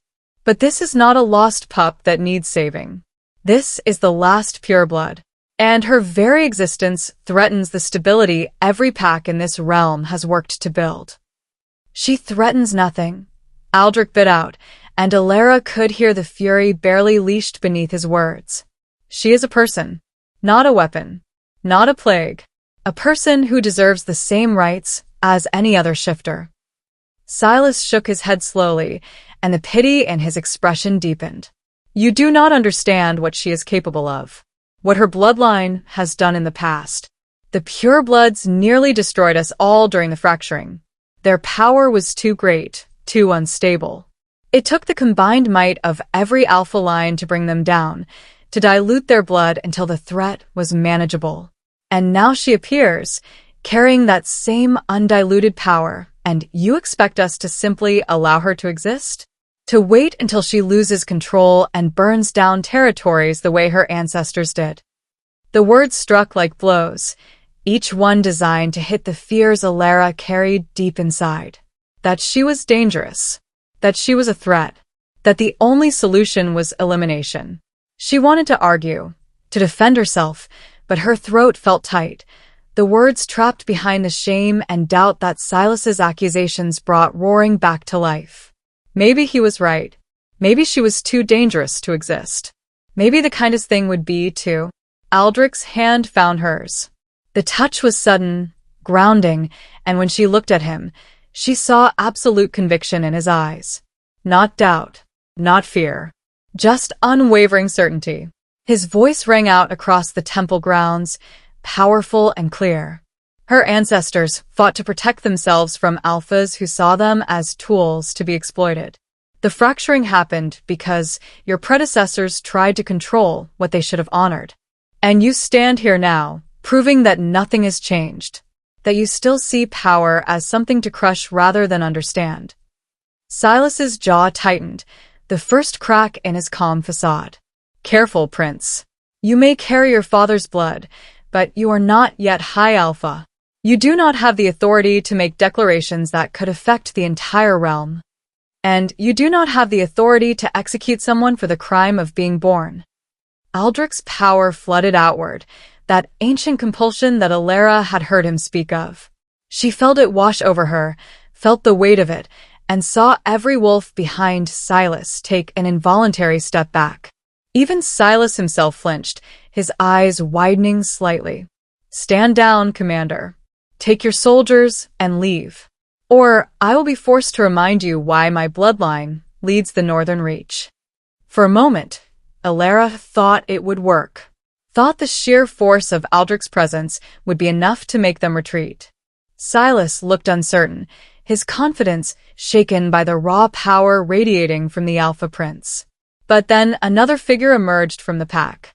A woman, small and slight, wrapped in dark robes that seemed to drink in the light. Her face was hidden by a deep hood, but when she spoke, her voice carried an unnatural resonance that made Alara's skin crawl. The prince has been compromised. The words echoed strangely, like they were coming from multiple directions at once. The Omega has already begun to weave her influence. Can you not see it, Commander? The way he stands ready to betray his own kind for a creature he has known mere days? This is the danger. Not just her power, but her ability to corrupt, to seduce, to turn even the strongest alpha from his duty. Aldrich snarled, and the sound was more wolf than human. Show yourself, witch. Or are you too much of a coward to make your accusations face to face? The hooded woman did not move, did not react to the insult. I am Veda, seer of the Eastern Coalition, and I have witnessed the futures that branch from this moment. In everyone where the Pureblood lives, I see fire. Death. The end of our civilization. She is the doom the old prophecies warned of. The flame that will consume us all if we do not act. Veda. Alara had heard whispers of her. A seer who claimed to walk between timelines, to see all possible futures. Some said she was a fraud. Others said she was the most powerful oracle in generations. But all agreed she held enormous influence over the Eastern Coalition's decisions. And she had just declared Alara a threat to the entire shifter world. The atmosphere shifted. The wolves behind Silas, who had been wavering under Aldrich's display of power, found their resolve again. They had not just the word of their commander now. They had prophecy. Divine justification for what they were about to do. Silas's expression hardened into something resigned and terrible. You see, Prince? This is bigger than you. Bigger than your misplaced compassion. The seer has spoken. And we cannot risk the future she has seen. He raised his hand, and 22 wolves tensed, ready to attack on his command. Alara's heart hammered against her ribs. This was it. The moment where words ended and violence began. She reached for the silver flame, felt it respond, eager and ready. But the memory of what Veda had said nagged at her. Fire. Death. The end of civilization. What if using her power now, in front of all these witnesses, only proved them right? Only confirmed that she was too dangerous to live? Aldrich must have felt her hesitation because he leaned closer, his voice dropping to a whisper meant only for her. Whatever you decide, I stand with you. Fight or flee. Stay or run. I am yours, Alara. Remember that. Yours. The words sent a shock through her system, intimate and claiming in a way that had nothing to do with possession and everything to do with choice. He was giving himself to her, trusting her judgment, trusting that whatever she decided, it would be the right call. No one had ever trusted her like that before. Alara looked at the assembled pack, at Silas with his resigned determination, at the hooded seer who had condemned her based on visions that might or might not be true. She thought about running, about grabbing Aldrich and fleeing deeper into the ruins, trying to lose them in the maze of ancient stone. They might make it, might escape. But then what? This would not end. The Eastern Coalition would keep hunting, keep sending soldiers, and eventually they would find her again. And next time, Aldrich might not be there. Next time, she might be alone. Or worse, next time she might have let herself care about people, might have built something resembling a life, and these hunters would destroy it all trying to get to her. No. Running was not the answer. Not anymore. Alara stepped forward, putting herself slightly in front of Aldrich. The movement drew every eye, and she saw Silas tense, saw his hand twitch like he was ready to give the order to attack. But she did not summon fire, did not let the silver flame rise. Instead, she just stood there, one broken girl facing down an army, and spoke in a voice that was stronger than she felt. "You are right about one thing, Commander. I am dangerous. I carry power that could hurt people if I lose control. But I am not the monster your seer claims I am. I did not choose this bloodline, did not choose to be born with this power.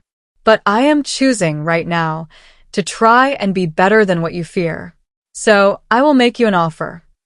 Silas's eyes narrowed. "We do not negotiate with." "Let him finish," Veda interrupted, her voice cutting through his objection. "I would hear what the Pureblood proposes." Alara swallowed hard, trying to find words that would not sound like the desperate plea they were. "Give me time.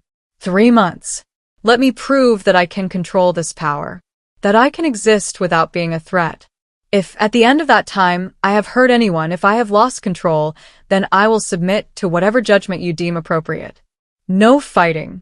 No running. Just give me a chance to prove you wrong." The silence that followed was suffocating. Alara could hear her own heartbeat, could feel Aldrich's tension radiating behind her. She had no idea if this would work, if these people were capable of mercy or compromise. But she had to try, had to offer something other than violence. Silas looked at Veda, clearly waiting for the seer's guidance. The hooded woman stood perfectly still for a long moment, and Alara had the unnerving sense that she was looking at something beyond the physical, seeing possibilities that branched out from this single choice. Finally, Veda spoke. No. One word. Flat. Final.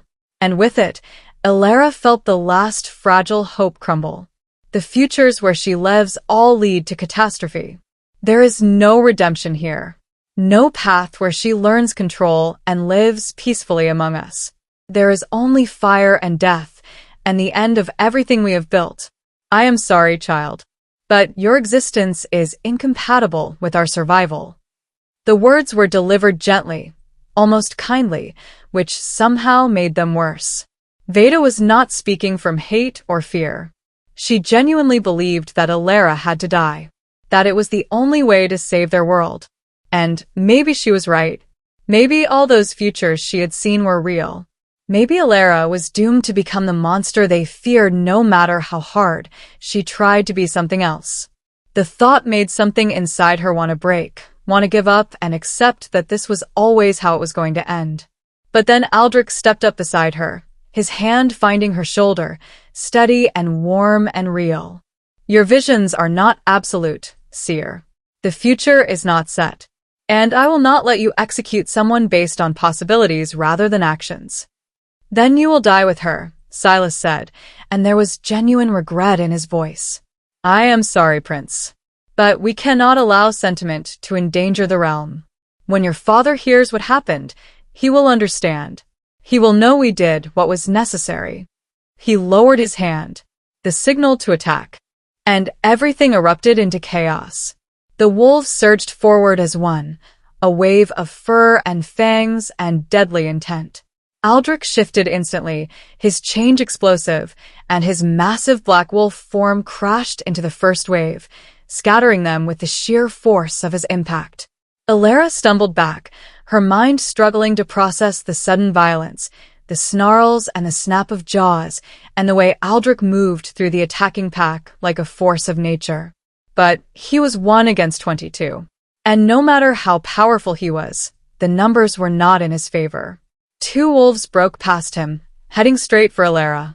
She saw their eyes, saw the grim determination there, and knew they would not stop, would not hesitate. This was an execution, and they would carry it out no matter what it cost. The silver flame rose in her chest, hot and ready. But with it came Veda's words. Fire. Death. Catastrophe. What if using her power now proved the seer right? What if defending herself only confirmed that she was the monster they claimed? One of the wolves lunged. Alara threw herself to the side, hitting the ground hard. Pain exploded through her healing arm, but she rolled, came up on her feet, and ran. Not away from the temple.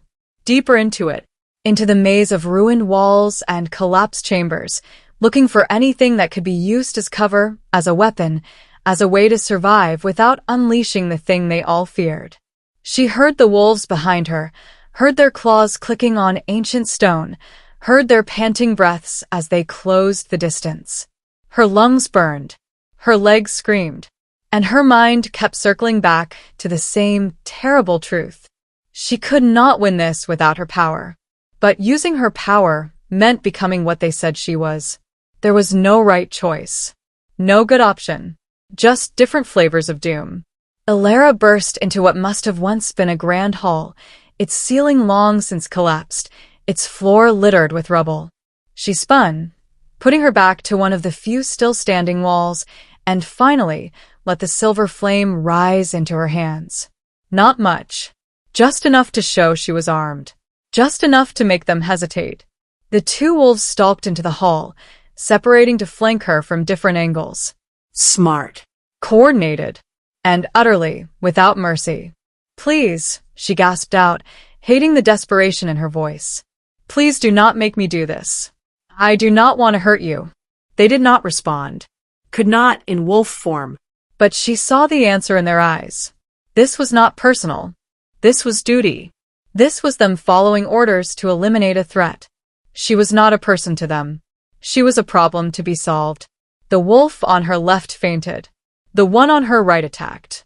And Alara, operating on pure instinct, let the silver flame fly. It caught the attacking wolf mid-leap, slamming into its chest with enough force to send it crashing into the rubble. The wolf yelped, a sound of pain and surprise, and the smell of burned fur filled the air. Alara felt sick. She had heard it, had proven Veda right, had become the weapon they feared. But she was alive. And survival, she had learned long ago, required making choices that haunted you later. The second wolf snarled and charged.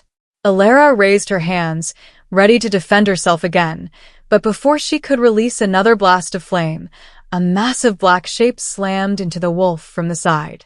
Aldrich. He had fought his way through the pack to reach her, and now he stood between her and her attacker, bloodied but unbroken. The wolves regrouped, pulling back to the entrance of the hall. There were more of them now. 5, 7, 10. Too many. Aldrich was strong, but even he had limits.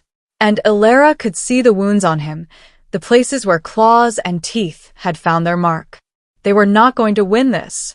Not unless she used her full power. Not unless she stopped holding back and became the inferno that could burn them all to ash. But if she did that, Veda won. The prophecy won. Alara became the monster, and everything she had hoped to prove, that she could be more than her power, more than the fears people projected onto her, died in flames. There had to be another way. Had to be something she was not seeing. A sound echoed through the temple. Not a howl. Not a snarl. A horn. Deep and resonant, and unmistakable. The Eastern Coalition wolves froze, their heads turning toward the sound. And Alara saw something she had not expected. Uncertainty. Confusion. That was not their signal. More wolves burst into the temple, but these came from a different direction. And they were not moving like an organized military unit. They were moving like a flood, chaotic and unstoppable, and the insignia on the few that wore collars was different. Northern Reach. These were Aldrich's people. At the front of the charge was another massive wolf, nearly as large as Aldrich's form, with fur the color of steel and eyes like chips of ice. It shifted as it entered the hall, the change fluid and practiced, and a man emerged that Alara recognized from descriptions Aldrich had given. Alpha Darius, Aldrich's father, the High Alpha of the Northern Reach. His voice boomed through the space, carrying absolute authority. Commander Silas, you are operating in Northern Territory without permission. Withdraw your forces immediately or face the consequences. Silas, still in human form at the edge of the hall, looked genuinely shocked. High Alpha, we had no intention of encroaching. We tracked the Pureblood to neutral ground. This temple and the valley it sits in have been Northern Reach territory for 200 years. Did the Eastern Coalition forget the Treaty of Broken Stones? Or did you simply hope we would not notice your incursion? The tone was cordial. The threat beneath it was not. Silas hesitated, clearly calculating his options. He outnumbered the Northern Reach wolves, but not by much. And starting an interpack war over a single Omega, no matter how powerful, was dangerous political ground. Before he could answer, Veda's voice cut through the tension. The Pureblood must die, High Alpha. I have seen the futures. She will destroy us all if allowed to live. Darius's gaze shifted to the hooded seer, and Alara saw something flash in his expression. Contempt. I do not govern based on your visions, seer. I govern based on law. And the law states that no shifter shall be executed without trial. If you believe this girl is a threat, bring your evidence to the Grand Council. Let the Alphas decide her fate collectively. But you will not carry out an execution on my lands. It was a masterful move. He was not defending Alara directly, not claiming she was innocent. He was simply enforcing protocol, making this about jurisdiction and law rather than the girl herself. It gave him room to maneuver, to avoid making enemies of the Eastern Coalition while still protecting what was his. And apparently, he had decided Alara fell under that protection. At least for now. Silas looked at Veda again, clearly waiting for guidance. The seer stood silent for a long moment, and Alara had the sense she was seeing futures again, watching possibilities branch and split based on this decision. Finally, Veda spoke. We will honor the High Alpha's request. But know this, Darius Rivenshade. You are choosing to harbor a creature that will bring ruin. And when the flames come, when everything you have built turns to ash, remember that you were warned. Remember that you chose this. She turned, her robes swirling around her, and walked out of the hall. Silas held Darius's gaze for a moment longer, then nodded sharply to his wolves. They withdrew, slowly and with clear reluctance, but they withdrew. The hall fell silent except for heavy breathing and the occasional whimper from the wounded. Alara stood frozen, her hands still lit with silver flame, her mind struggling to process what had just happened. They had been seconds from death. And now the enemy was leaving, because Aldrich's father had intervened. Darius turned his attention to Aldrich, who had shifted back to human form and now stood naked and bloody beside Alara.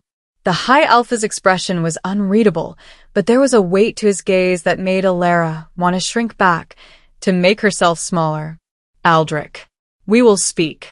Privately. Now. It was not a request. Aldrich hesitated, his eyes finding Alara's, and she saw the conflict there.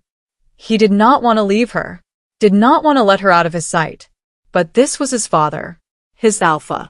And refusing a direct command from the High Alpha was not something even a prince could do, without consequences.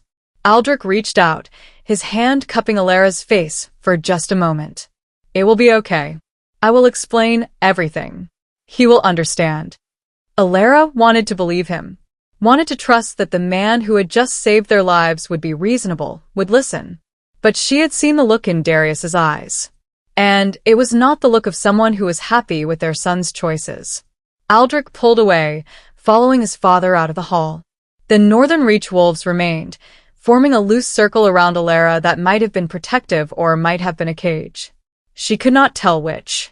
And as she stood there, Alone despite being surrounded, the silver flames still flickering in her palms, she realized that being saved might have just traded one danger for another.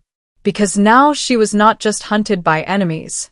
She was a political problem for the one person who had been willing to protect her. And political problems had a way of being solved quietly, permanently. Outside, she could hear raised voices. Aldrich arguing, passionate and fierce. Darius responding lower and harder to make out. And she knew with sick certainty, that she was the cause of the rift forming between father and son. Just like Veda had said, she corrupted. She divided. She brought ruin to everything she touched. Maybe the seer had been right all along. They did not let her leave the Northern Reach. It was not presented as imprisonment. High Alpha Darius made that very clear when he finally spoke to her, his ice-blue eyes assessing her with a calculation that made her feel like a specimen under glass. She was a guest. Under protection. Free to move within the Alpha's estate and the surrounding territory. Free to train, to rest, to heal. But she was not free to go. The reasoning was sound, delivered in Darius's commanding voice that brooked no argument. The Eastern Coalition now knew where she was. They would be watching the borders, waiting for any opportunity to catch her alone. Staying within Northern Reach lands, under the direct protection of the High Alpha, was the only way to guarantee her safety while the politics played out. It was a cage dressed up as sanctuary. And Alara knew it. But she also knew she had no choice. Not if she wanted to stay alive long enough to figure out what came next. So she stayed. In a room that was larger than any space she had ever called her own, with windows that overlooked forests that stretched to the horizon, and guards posted outside her door who smiled politely and pretended they were there for her protection rather than to make sure she did not run. Aldrich visited when he could, but those visits grew less frequent as the days passed. He had responsibilities, duties that pulled him away. And every time he left, Alara saw the strain in his eyes, the exhaustion that came from fighting battles on multiple fronts. His father had not taken their relationship well, if it could even be called that. Alara was not sure what they were to each other. Allies? Friends? Something more that neither of them had dared to name? Whatever it was, Darius saw it as a liability, a weakness. And Aldrich was paying the price for his choice to protect her. A week after the confrontation at the temple, Alara found herself unable to sleep. The room felt too small despite its size, the walls closing in, and the restless energy that had plagued her since childhood demanded movement. She left her room, slipping past the guards who were either asleep or kind enough to pretend they did not notice, and made her way through the vast estate to the gardens. The night air was cool and sweet with the scent of night-blooming flowers. She walked the stone paths aimlessly, trying to quiet the thoughts that circled like wolves in her mind. She did not belong here. In this place of power and politics and people who saw her as a problem to be managed. She should leave. Should disappear into the night and take her chaos with her, freeing Aldrich from the burden she had become. But the thought of leaving, of never seeing him again, made something in her chest ache in a way she did not want to examine. "You're thinking too loud." Alara spun, her hand instinctively reaching for power before she recognized the voice. Aldrich emerged from the shadows of a large oak tree, looking as restless as she felt. He wore simple clothes, dark and casual, and his hair was disheveled like he had been running his hands through it. "I did not mean to disturb you," she said quietly, suddenly very aware of how alone they were, how the rest of the estate slept while they stood together in moonlight that painted everything silver. "You did not. I could not sleep either." He moved closer, and she saw the weariness in his face, the weight he carried. "My father has been difficult. He wants me to distance myself from you. Says my judgment is compromised." The words stung even though Alara had expected them. Maybe he is right.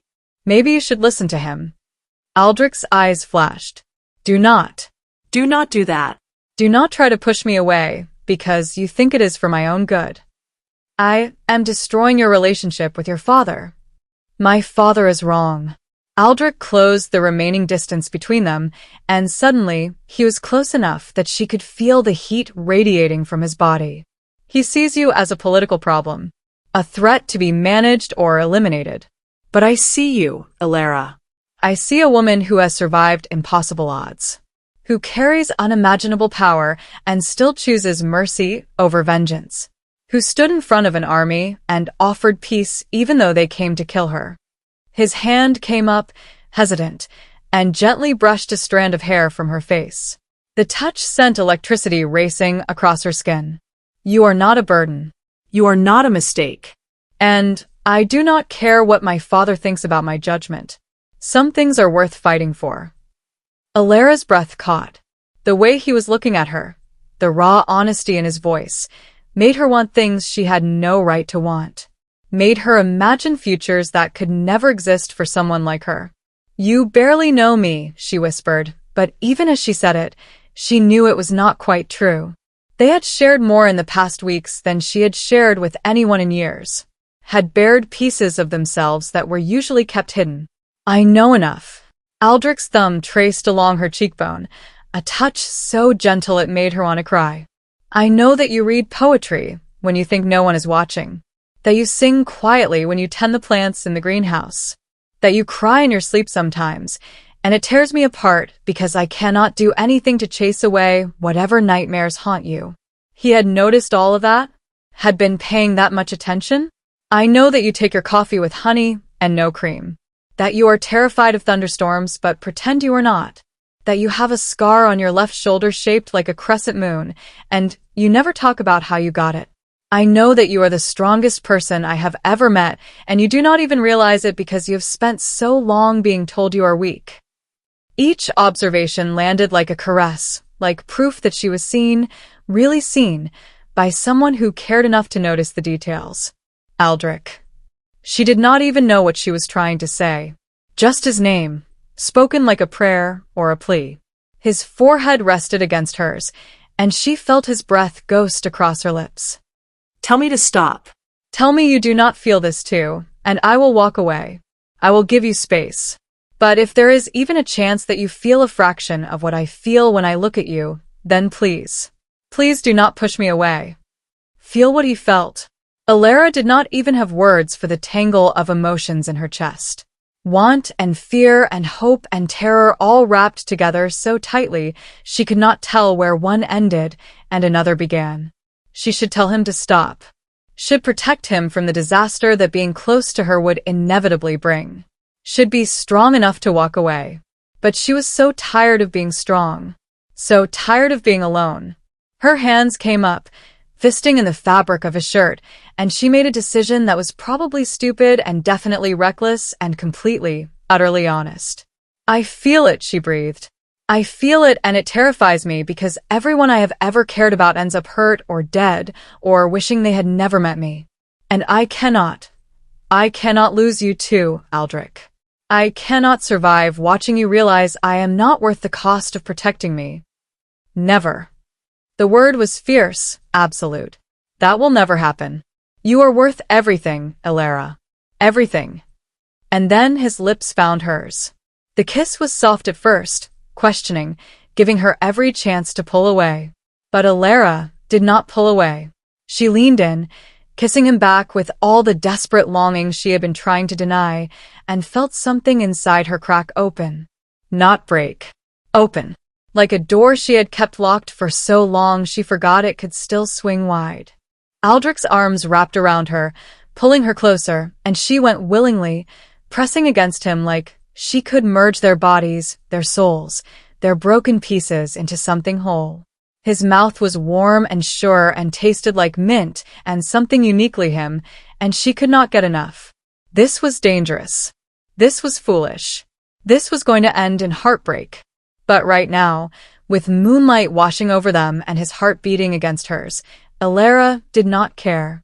Right now, she just wanted to feel alive, wanted, treasured. Wanted to believe, just for a moment, that she was allowed to have this. They broke apart eventually, both breathing hard, and Aldrich rested his forehead against hers again. Stay. Not because you have nowhere else to go. Not because you are afraid, But because you want to. because you want to see where this goes. I do not know how to do this, Alara admitted, her hands still fisted in his shirt like she was afraid to let go. I do not know how to be with someone. How to trust that it will not fall apart. Neither do I, Aldrich said, and there was such honesty in it that it made her smile despite everything. I have had relationships, political arrangements, people who wanted the title and the power that came with being connected to the Alpha Prince. But I have never had this.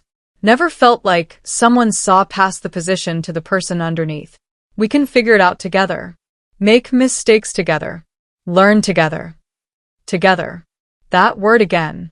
The one that implied a future, a partnership, a we instead of I. Alara wanted it so badly it hurt. What if your father tries to separate us? What if the Eastern Coalition comes back? What if? Then we face it. Together. Aldrich pulled back just enough to look her in the eyes. I am not going anywhere, Alara. No matter what comes. You're stuck with me now. She laughed, the sound watery and a little broken, and before she could think better of it, she kissed him again. Harder this time, more certain, and felt him smile against her lips. They stood in the garden for hours, talking quietly, sharing pieces of their lives. Aldrich told her about growing up under the weight of expectations, always being the perfect prince, the perfect heir. About the loneliness of being surrounded by people who wanted things from you, but never really knowing who would stay if you stripped away the title and the power. Alara told him about the years of running, the close calls, the times she almost gave up. About the guilt she carried for the people she had hurt, intentionally or not. About the bone-deep fear that she was poison, that everything she touched turned to ash. And in the telling, in the sharing, something shifted between them. The connection that had been building since that first night in the rain solidified into something real, something that felt like it might be strong enough to weather the storms ahead. As dawn began to paint the eastern sky in shades of rose and gold, Aldrich walked her back to her room. They stopped outside her door, neither quite ready to separate. Sleep, Aldrich said softly, brushing another kiss across her forehead. And when you wake, we'll start your training. If you're going to stay here, we need to help you learn control. Real control. The kind that will make even Veda's prophecies irrelevant. Training. Learning control. It sounded almost normal.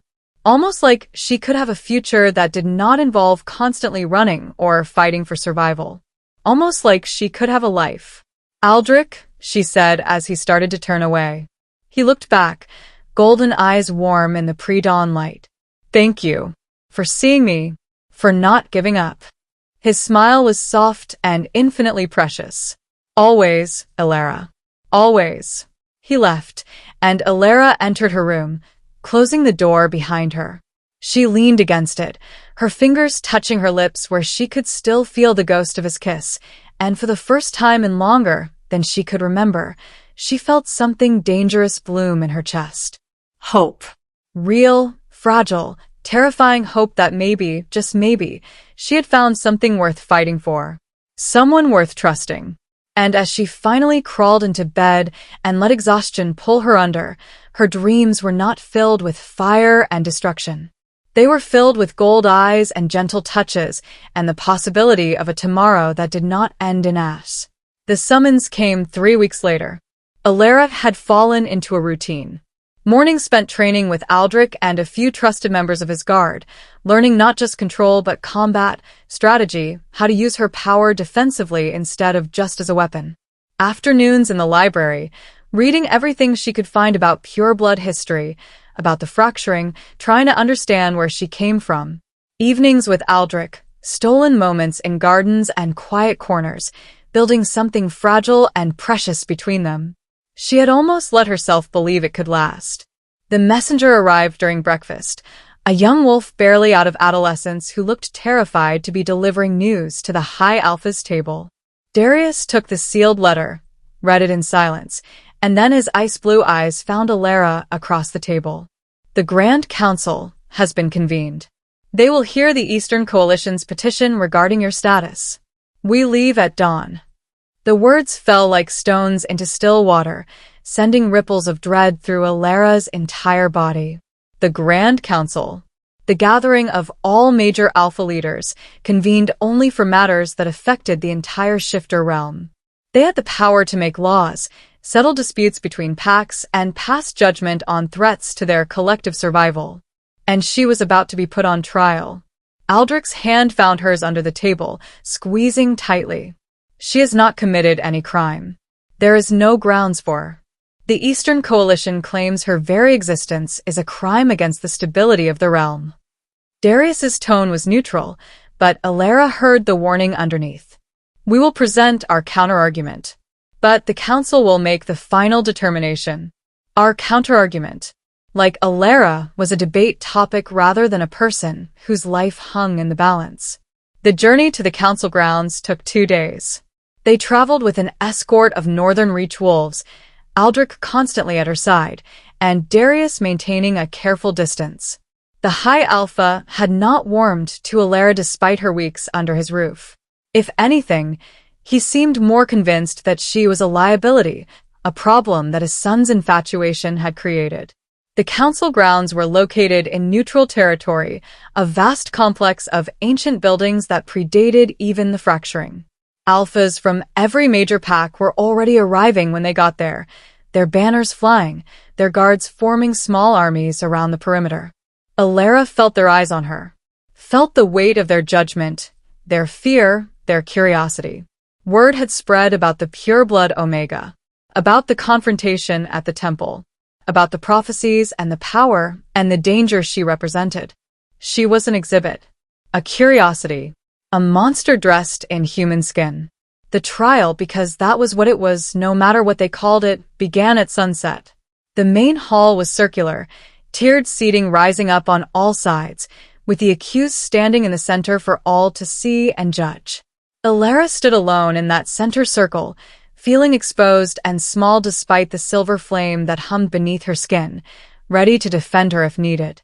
Aldrich had wanted to stand with her. Darius had forbidden it. This was council business, and even a prince had to follow protocol. Commander Silas presented the Eastern Coalition's case first. He was calm, methodical, laying out a history of pure-blood violence during the fracturing. Territories burned. Thousands dead. Civilization nearly destroyed because the pure-blood Omegas had refused to accept their place, had fought back against Alphas who tried to control them. He made it sound like the pure-bloods had been the aggressors, like they had brought the destruction on themselves. Alara wanted to scream at the distortion, at the way he twisted history to make her ancestors into villains. But she had no voice here. Not yet. Then Veda took the floor. The seer moved to the center of the circle, standing close enough to Alara that she could see beneath the hood for the first time. The woman was younger than she had expected, maybe 40, with pale eyes that seemed to look through rather than at. And when she spoke, her voice carried that same unsettling resonance that made Alara's skin crawl. I have walked the timelines, Veda said, addressing the assembled alphas. I have seen the branches of possibility that stem from this moment. And in every future where Alara Ashbourne lives, I see the same outcome. Fire. Death. The unraveling of our society. She is the catalyst. The spark that will ignite the powder keg of tensions that have been building since the fracturing ended. Murmurs rippled through the assembly. Alara saw fear in their faces. Saw the way they leaned away from her, like her mere presence was contamination. But it is not just her power that poses a threat, Veda continued. It is her influence. Already she has turned the Alpha Prince of the Northern Reach from his duty. Already she has created division between the High Alpha and his heir. This is what purebloods do. They seduce. They corrupt. They turn Alpha against Alpha until the whole structure collapses. Alara's hands clenched into fists. She was not trying to corrupt anyone. She had not asked for any of this. But the seer made it sound calculated, malicious, like every moment with Aldrich had been manipulation rather than something real and precious. She opened her mouth to defend herself, to argue, but Darius beat her to it. The High Alpha stood, his presence commanding immediate silence. The seer speaks of futures, of possibilities. But we do not govern based on what might happen. We govern based on what is. And what is this. Elara Ashbourne has been under my protection for nearly a month. She has caused no harm, threatened no one. She has trained, studied, and conducted herself with more restraint than many alphas show. To execute her for crimes she has not committed, for a future that may never come to pass, sets a dangerous precedent. It was a strong argument, delivered with absolute authority. For a moment, Elara felt hope flicker in her chest. Then another alpha stood. One she did not recognize, from a pack whose banner showed mountains and storms. His voice was hard, uncompromising. The high alpha speaks of precedent. But what precedent do we set by allowing a pure blood to exist? We send a message that the old powers are acceptable, that the lines we drew after the fracturing, lines written in blood and sacrifice, mean nothing. Other purebloods may still exist, hiding as this one did. If we let her live, we invite them to emerge, to claim power, to challenge the order we have built. More murmurs, more nods. The tide was turning against her. Another alpha rose. Then another, each one adding their voice to the call for her elimination.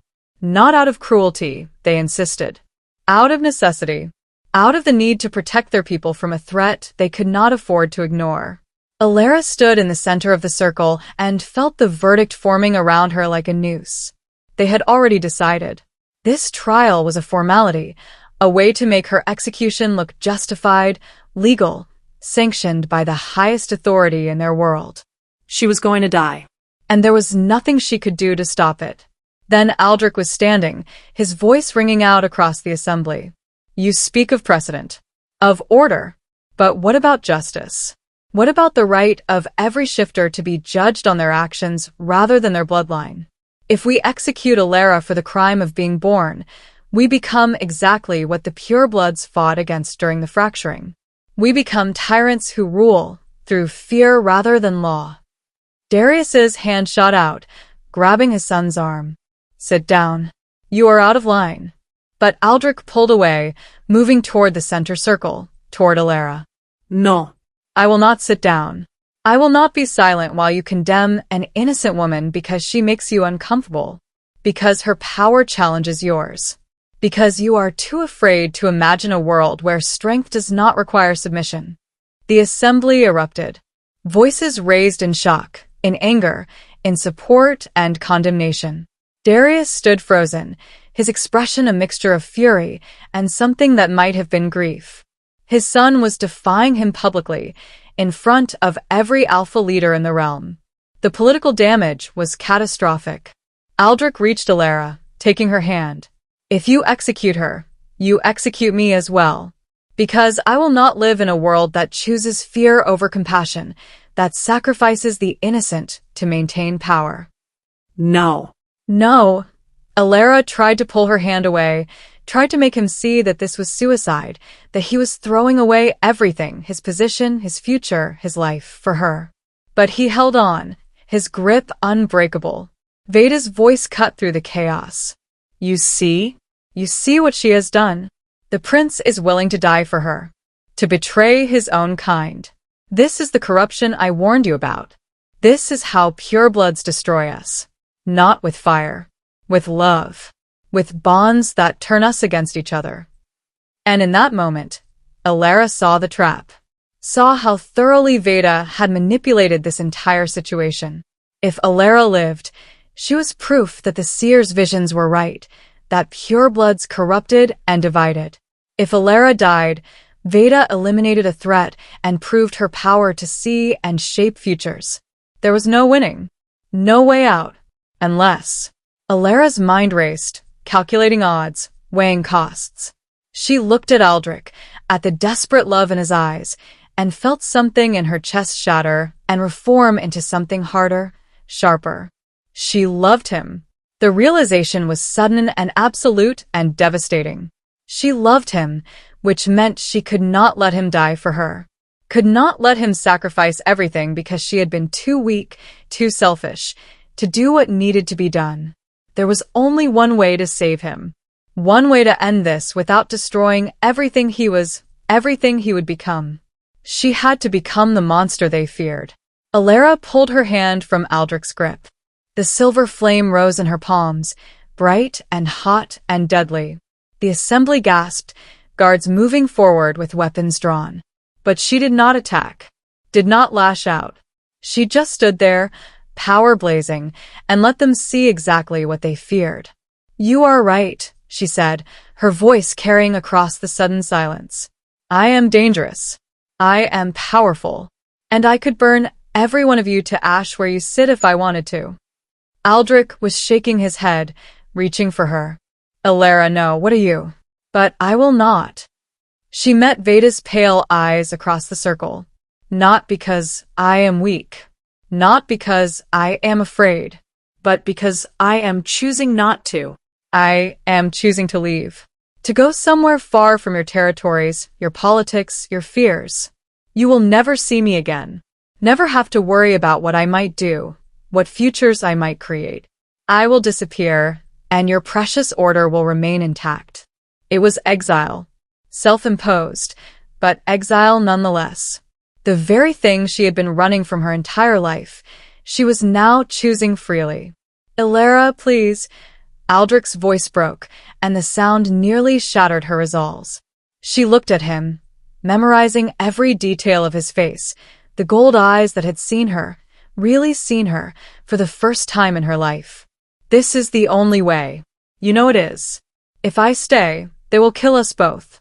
But if I go, if I prove I am not trying to disrupt their world, you get to live. You get to become the alpha you were meant to be. You get a future.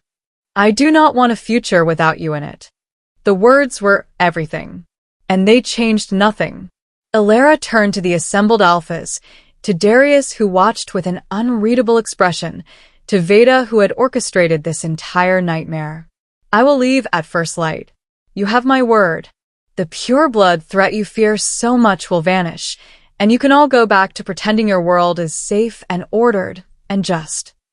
The bitterness in her voice was acid, corrosive, but she did not try to hide it. Let them hear exactly what she thought of their justice, their fear, their willingness to destroy an innocent life to maintain their illusions. Darius was the first to speak. "The Council will accept these terms. Alara Ashbourne, you are hereby exiled from all Pact territories, in perpetuity. Should you return, the sentence of death will be carried out immediately." Just like that, her fate sealed with a handful of words.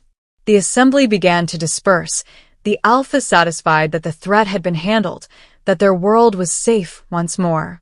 Alara stood in the center of the circle, the silver flame dying in her hands, and felt everything she had started to build over the past month crumble into dust. Aldrich remained beside her, silent, his face a mask of devastation. And when she finally gathered the courage to look at him, she saw tears tracking down his cheeks. "I am sorry," she whispered. "I am so sorry."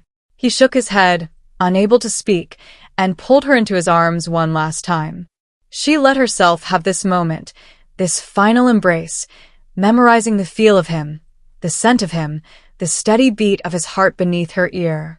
Then she pulled away, because if she did not leave now, she would not have the strength to leave at all.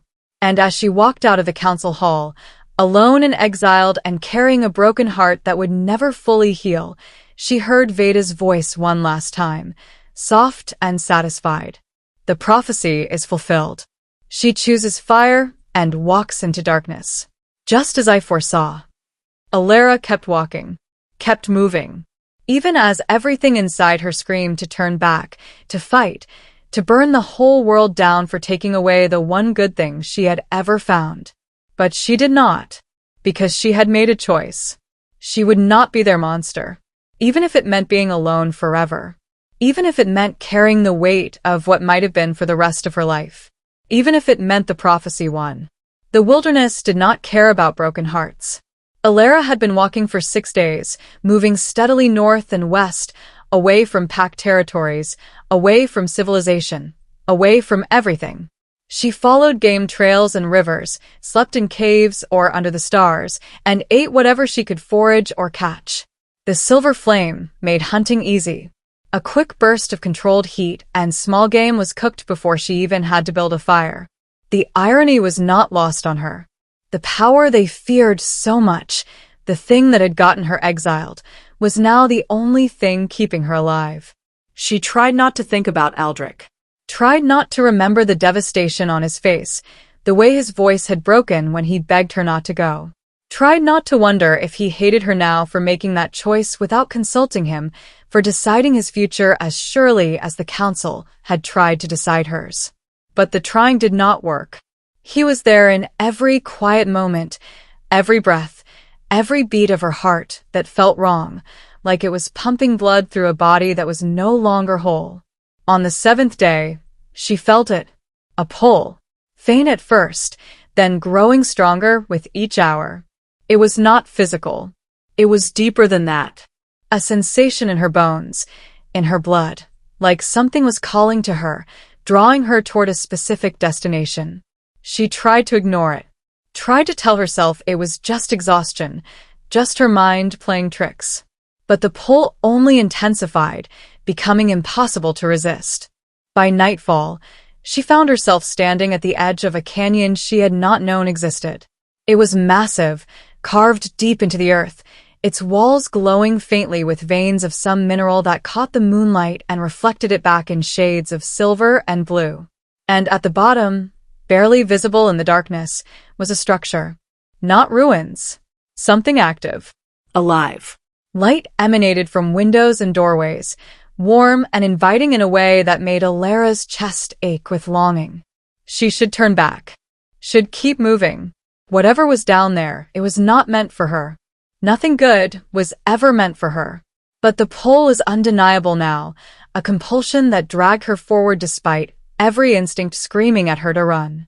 She found a path carved into the canyon wall, steep and treacherous, and began the descent. It took over an hour to reach the bottom. By the time she did, her legs were shaking with exhaustion, and her hands were scraped raw from catching herself against the rock face. But she was here, standing in front of a building that should not exist, that radiated power so old and vast it made the temple of the first flame feel like a candle compared to the sun. The door opened before she could knock. A woman stood in the doorway, ancient in a way that had nothing to do with physical age. Her hair was long and silver, her eyes the same metallic shade, and when she looked at Alara, there was recognition there. And sadness. "You are late, child of the flame. We have been waiting for you for a very long time." Alara's throat felt tight. "I do not understand. Who are you? What is this place?" The woman smiled, and it transformed her face into something both beautiful and terrible. "I am Callista, the last of the keepers. And this is the sanctuary of the lost bloodlines, where purebloods who survived the fracturing came to hide, to preserve what was left of the old ways. We thought we were the last. Until we felt your awakening at the temple. Until we knew another had survived. Another pureblood. No, multiple purebloods." Alara's mind reeled with the implications. "I thought I was the only one left." Callista stepped aside, gesturing for Alara to enter. "That is what they wanted you to think. What they wanted everyone to think. It was safer that way. For us, and for you. But now that you have been revealed, now that the council knows you exist, hiding is no longer an option. For any of us." Alara stepped inside, and the warmth hit her immediately. Not just physical warmth, though there was a fire burning in a massive hearth, but the warmth of recognition, of belonging, of coming home to a place she had never known existed. The interior was vast, carved directly into the canyon walls, with multiple levels and passages leading deeper into the rock. And everywhere there were people. Women mostly, ranging from young girls to elders, all carrying that same quality she had seen in Callista. Power. Legacy. The weight of bloodlines that should have been extinct. They all stopped what they were doing when Alara entered. All turned to look at her with expressions that ranged from curiosity to hope to something that looked like reverence. Callista's hand found Alara's shoulder, steadying her. "There are 37 of us. Not all pureblood. Some are children of mixed lines, carrying enough of the old blood to be dangerous if discovered. We have lived here in secret for 300 years, preserving the knowledge, the power, the truth of what we were before the alphas tried to erase us. 300 years. An entire hidden civilization, living beneath the ground while the world above forgot they ever existed. Why did you call me here? Alara's voice was barely more than a whisper. Why now? Callista's expression grew grave. Because war is coming. The Eastern Coalition will not stop with your exile. They will hunt every rumor, every whisper of pure blood existence. And when they find us, they will finish what they started during the fracturing. Unless we act first. Act first. The word sent ice through Alara's veins. You want to fight them? To start another war? No. A new voice, younger, stepped forward from the crowd. A woman maybe a few years older than Alara, with dark hair and eyes that burned with silver fire. We want to end the war. The one that has been going on for 3 centuries, hidden beneath peace treaties and false order. The war against anyone who does not fit their vision of what a shifter should be. Callista nodded. This is Marin. She has been training her entire life for this moment, as have all of us. We knew eventually the time would come when we would have to step out of the shadows, when we would have to reclaim our place in the world or be erased forever. Alara shook her head, backing away. No. No, I did not come here for this. I came because I do not even know why I came. But I am not starting a war. I have seen enough death, caused enough death. I just want to be left alone. Marin's eyes softened with understanding. We all wanted that once. To just exist quietly, to not be seen as threats. But they will not let us. You know that now. You tried to prove you could control your power, tried to live peacefully, and they still exiled you. Still condemned you for the crime of existing. How long before exile is not enough? How long before they decide the only safe pureblood is a dead one? The words hit too close to home. Alara thought of Veda, of the certainty in the seer's voice when she declared that Alara's very existence was incompatible with their survival. Thought of the council, ready to execute her before Aldrich's intervention forced her hand.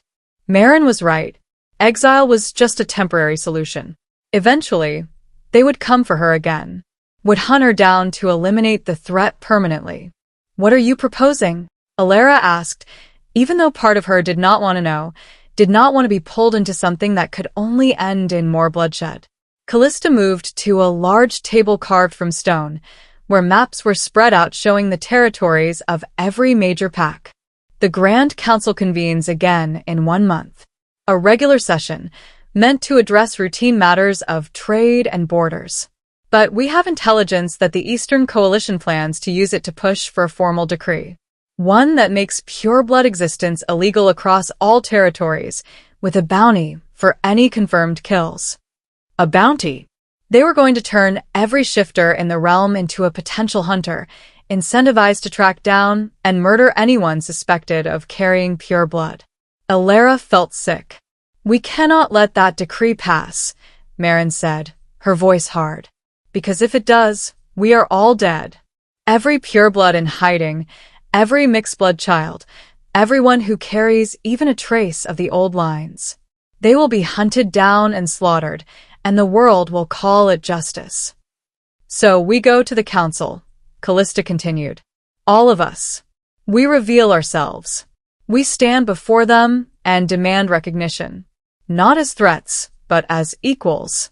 We show them that we are not the monsters from their stories. That we are people who deserve the same rights, the same protections, the same chance at life that they enjoy. It was insane. Suicidal. Walking into the council chambers with 36 purebloods would cause mass panic.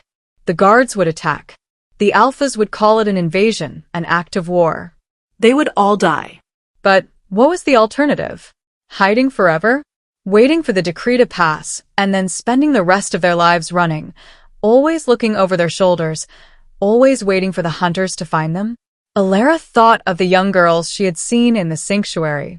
Children who had never known anything but this hidden existence, who deserved the chance to see the sky without fear, to run in open fields, to live. She thought of Aldrich and the way he had stood before the council and declared that strength did not require submission. The way he had been willing to die rather than accept an unjust verdict. And she thought of the voices at the temple, the ancestors who had told her she was meant to be a bridge, to restore balance, to show them that an Omega could lead. Maybe this was what they had meant, not leading a pack but leading her people. The ones who had been pushed into shadows, who had been erased from history, who had been silenced for 300 years. If we do this, Alara said slowly, her mind racing through possibilities, strategies, ways this could work without ending in massacre. We cannot go in as conquerors. Cannot give them any reason to see us as the threat they fear. We have to go in peace. Unarmed. Vulnerable. We have to make them see us as people first. Marin frowned. That is a risk. If they attack, then we defend ourselves. But only defend. We do not strike first. We do not prove Veda's prophecies right by burning down the council chambers in a show of power. Alara met Callista's silver eyes. We show them that we are choosing peace. That we are strong enough to walk into their seat of power unarmed and unafraid. And we dare them to be better than their fear. Callista studied her for a long moment, then nodded slowly. You have grown since the temple, child. The power has settled in you. You carry yourself differently. Did she? Alara did not feel different. Just tired. And angry. And so very tired of being afraid. I had a good teacher, she said quietly, thinking of Aldrich and the weeks he had spent helping her learn control, learn confidence, learn that she was more than the power she carried. Then it is settled. Callista's voice rang out across the sanctuary. We prepare. We train. And in 1 month, we go to the council. Not as victims. Not as threats. But as the bloodline that refused to die. And we demand our place in this world. The assembled purebloods erupted in voices. Some excited, some terrified. All understanding that they were about to step into a moment that would either save them or destroy them. Alara stood among them, feeling the weight of what they were about to do, and prayed she was not leading them all to slaughter. But the alternative was slow extinction. And she had decided, somewhere between exile and this hidden sanctuary, that she would rather burn bright and brief than fade quietly into nothing. The month passed in a blur of preparation. The purebloods trained together, learning to move as a unit, to present a unified front. They practiced walking calmly in the face of hostility, maintaining control even when provoked. They rehearsed the words they would say, the arguments they would make, the evidence they would present that they were not threats but survivors. And Alara trained hardest of all, not just with her power, though she pushed herself to master control to a degree she had never achieved before, but with words, with diplomacy, with the skills of leadership she had never wanted but could no longer avoid. Because somehow, without quite knowing how it happened, she had become their leader. The one they looked to for guidance, for strength, for the belief that this insane plan might actually work. It terrified her. But she did not let them see that. The night before they were set to leave for the council grounds, Alara stood at the edge of the canyon, looking up at the stars and wondering if Aldrich was looking at the same sky. Wondering if he thought about her the way she thought about him, constantly, painfully, like a wound that would not heal. She had not sent word to him, had not told him what she was planning. It was better that way. Safer. If this went wrong, if the council attacked and she had to use her power to defend her people, she did not want him caught in the middle. Did not want him forced to choose between his duty to his pack and whatever he felt for her. You're thinking of him.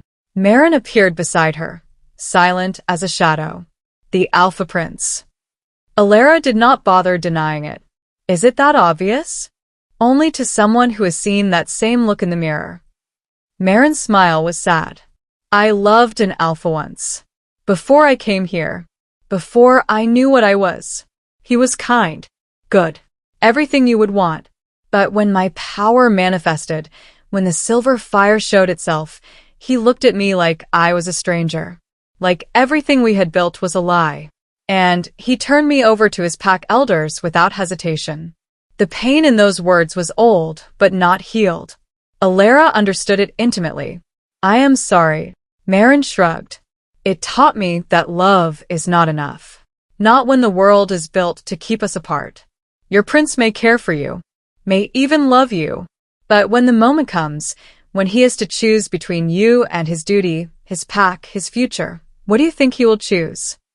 Alara wanted to say that Aldrich was different, that he had already proven he would choose her by standing up to the council, by defying his father.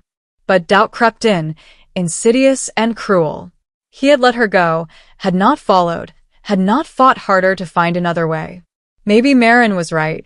Maybe love was not enough in a world designed to tear them apart. It does not matter, Alara said quietly. After tomorrow, whatever we had is over. Either we succeed, and I become the face of a movement that will make me more controversial than ever. Or we fail, and I am dead. Either way, there is no future where we end up together. The words hurt to say, but they felt true. Marin's hand found her shoulder, a gesture of solidarity. Then we make sure we succeed. Make sure that we create a world where purebloods and alphas can coexist, where bloodlines do not determine destiny. And maybe, in that world, love gets a chance. Maybe. It was a fragile hope, but it was something. Dawn came too quickly. The purebloods gathered in the canyon, dressed simply but with quiet dignity. No weapons. No armor. Just people, ready to face the most powerful governing body in their world and demand recognition. Alara stood at the front, Callista and Marin flanking her, and felt the weight of every eye on her back. These people were trusting her, following her, believing that she could lead them through this and out the other side. She prayed she was worthy of that trust. The journey to the council grounds took 2 days. They traveled openly, making no attempt to hide their numbers or their purpose. And as they moved through territories, word spread. Shifters came out to watch them pass, their expressions ranging from fear to awe to outright hostility. But no one attacked. Not yet. Maybe they were too shocked. Maybe they were waiting to see what the council would do. Or maybe, just maybe, some part of them was curious, wondering if the stories they had been told about purebloods were true, or if these calm, controlled people walking peacefully through their lands might be something different. They reached the council grounds at sunset on the second day. The complex was already full of alphas and their retinues, all arriving for the regular session.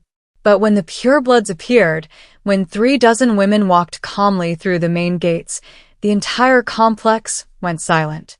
Alara felt every eye on them, felt the shock, the fear, the barely restrained violence in the air. Guards moved to intercept them, weapons drawn, but Callista raised her hand, palm out in the universal gesture of peace. "We come to petition the Grand Council," she said, her voice carrying across the courtyard. "We claim our right, as shifters, to be heard." The head guard, a massive alpha with scars covering half his face, looked uncertain. "Purebloods are not permitted." "Purebloods are not illegal," Alara interrupted, stepping forward. "Not yet. The decree has not been passed, which means we still have the right to address the council before they vote on our extinction." The guard's hand tightened on his weapon. For a moment, Alara thought he would attack anyway, law or no law. But then a voice rang out from the main building.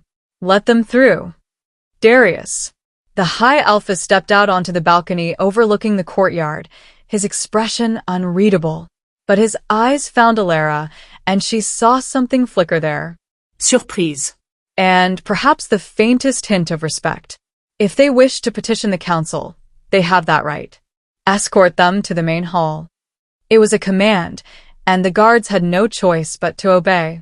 They formed a corridor, weapons still drawn, and the purebloods walked through it with heads held high. Alara's heart hammered against her ribs. This was it. The moment everything changed, or everything ended. And as they entered the main hall, as she saw the assembled alphas already gathered, their faces twisted with shock and rage and fear. She reached deep inside herself for the strength to do what needed to be done.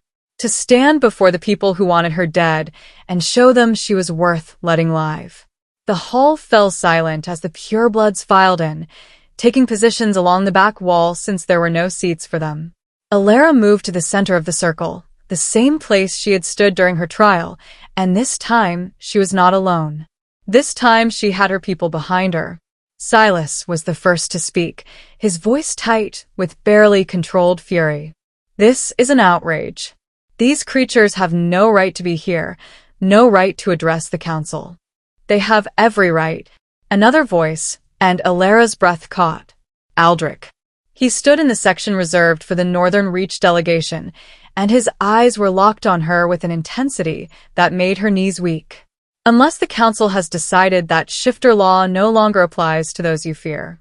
In which case, this body has no legitimacy at all. Darius shot his son a warning look, but did not contradict him. The silence stretched, tense and fragile, until finally one of the elder alphas gestured for Alara to speak. She took a breath, centered herself, and began. You have been told that purebloods are monsters. Dangerous relics of a violent past that nearly destroyed your civilization. And there is truth in that history. During the fracturing, terrible things were done. Blood was spilled. Territories burned. But what you have not been told is why. She let the question hang in the air, saw confusion on some faces, anger on others. Purebloods did not start the fracturing. We fought back against alphas who saw us as tools to be exploited, who believed that our power should be theirs to command, that our bodies should be used to breed stronger lines, that our very existence was only valid if it served alpha interests. We were not fighting for dominance. We were fighting for the right to exist as equals, as people with agency over our own lives. Murmurs rippled through the assembly, some angry, some thoughtful. And when we refused to submit, when we dared to say that our power was ours to control, you nearly wiped us out, hunted us down, diluted our bloodlines until we were weak enough to be manageable, safe enough to be ignored. You wrote us out of your histories, taught your children that we were monsters, and convinced yourselves that our extinction was necessary for peace. She paused, meeting the eyes of as many alphas as she could. But we survived. 37 of us, hidden for 300 years, preserving the knowledge and the power you tried to erase. We could have stayed hidden, could have lived out our lives in secret, and let you believe you had won. But we are done hiding, done pretending that our existence is something shameful. We are here to demand recognition, to claim our place in this world, not as your servants, not as your weapons, but as equals. The hall erupted. Voices raised in protest, in support, in chaos. Veda stood, her hooded form imposing silence through sheer force of presence. You speak of equality, but you are not equal. You carry power that far exceeds normal shifter abilities. Power that is proven, time and again, to be uncontrollable, dangerous. How can we grant equality to those who could destroy us all? Alara met the seer's hidden gaze steadily. You are right. Our power is greater. But greater power does not make us less deserving of rights. It makes us more responsible for how we use it. And we have proven over 3 centuries of secret existence that we can control it, can live peacefully, can choose mercy over vengeance even when we have every reason to burn this world down for what was done to us. She gestured to the assembled purebloods. Look at us. Really look. We are not an army. Not a threat. We are mothers and daughters and sisters. We are teachers and healers and scholars. We are people who want the same things you want. Safety. Community. A chance to live without fear. And we are asking, not demanding, that you see us as such. Another alpha stood, younger, from one of the western packs. And if we refuse? If we pass the decree and outlaw your existence? Alara felt the silver flames stir in her chest, ready to defend if needed. But she kept her voice calm. Then you prove that 300 years have taught you nothing, that you still see strength as something to dominate rather than to coexist with. And yes, we will defend ourselves. We will not go quietly into extinction. But the blood that is spilled will be on your hands, not ours. Because we came here in peace. Unarmed. Vulnerable. We gave you the chance to be better. The silence that followed was absolute. Every eye in the hall was fixed on her, on the pureblood standing calm and steady behind her, and Elara saw the moment when perception began to shift. When some of the alphas started to see them not as monsters, but as people. Brave people who had walked into the heart of enemy territory to ask for the basic dignity of being allowed to exist. It was not all of them. Some still looked at her with hate, with fear, with the certainty that this was a trick, a manipulation, that purebloods could never be trusted. But it was enough. Enough to create doubt. Enough to make the vote less certain than it had been. Darius stood, and the hall fell silent again. His eyes swept over the assembled purebloods, and Elara saw him calculating, weighing political costs and benefits. This matter requires deliberation. The council will adjourn to discuss this petition and will reconvene in 3 days to vote. In the meantime, the purebloods will be housed under Northern Reach protection. Any attack on them will be considered an attack on my pack and will be answered accordingly. It was protection. Temporary, politically motivated, but protection nonetheless. Elara felt some of the tension drain from her shoulders. But then Veda's voice rang out one more time. The High Alpha is making a mistake. I have seen the futures that branch from this moment. And in the one where purebloods are granted recognition, I see fire consuming the council grounds. I see death. I see the end of everything we have built. She turned to face the assembled alphas. The prophecy is clear. She will destroy us. If not today, then soon. We must act before it is too late. And with those words, Elara felt the fragile hope she had built begin to crack. Because Veda was not just arguing against their petition. She was laying the groundwork for something darker. For justifying whatever violence came next as necessary, prophesied, unavoidable. Elara met Aldrich's eyes across the hall and saw the same fear reflected there. They had 3 days. 3 days to change minds, to build alliances, to find a way to counter a prophecy that had already condemned them. 3 days before everything either changed forever or burned to the ground. And Elara was not sure which outcome was more likely. The Northern Reach compound within the council grounds was luxurious by any standard, but it felt like a gilded cage. The purebloods were housed in a separate wing, comfortable and well-guarded. Guards that Darius insisted were for their protection, but Elara was not naive enough to believe that was the only reason. They were also there to watch, to report, to make sure the purebloods did not do anything that could be used against them in the upcoming vote. 3 days. 72 hours to somehow overcome 3 centuries of propaganda and fear. To convince enough alphas that granting purebloods recognition was not suicide but justice. Elara barely slept that first night. Her mind raced with strategies, arguments, ways to reach the undecided alphas. But every plan seemed to circle back to the same problem, Veda. The seer's prophecies carried enormous weight, and as long as she kept insisting that Elara would bring destruction, no amount of rational argument would sway those who believed in her visions. They had to discredit the prophecy, or find a way to reinterpret it, or somehow prove that the future was not as fixed as Veda claimed. But how did you fight against someone who claimed to see all possible futures?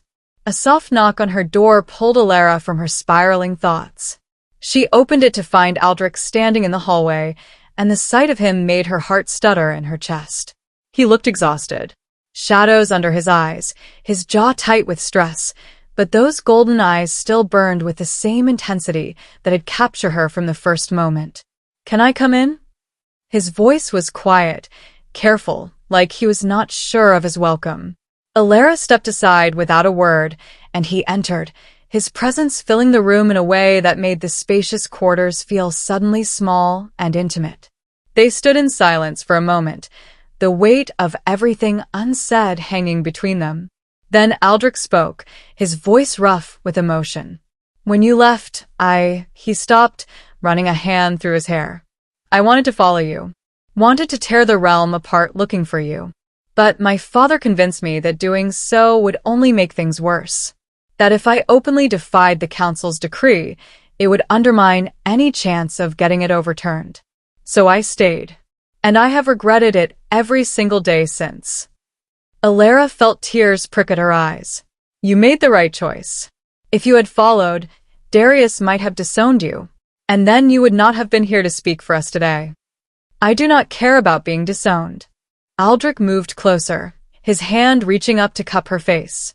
I care about you, about the fact that you were out there alone, thinking you had to be, when I would have given up everything to stand beside you. I know, and she did. She had always known, even when doubt crept in. But this is bigger than us now, Aldrich. It is about all of them, all the purebloods who have been hiding, all the ones who might still be out there. If we lose this vote, if the decree passes, they all die. And I will not, let that happen because I was too selfish to do what needed to be done.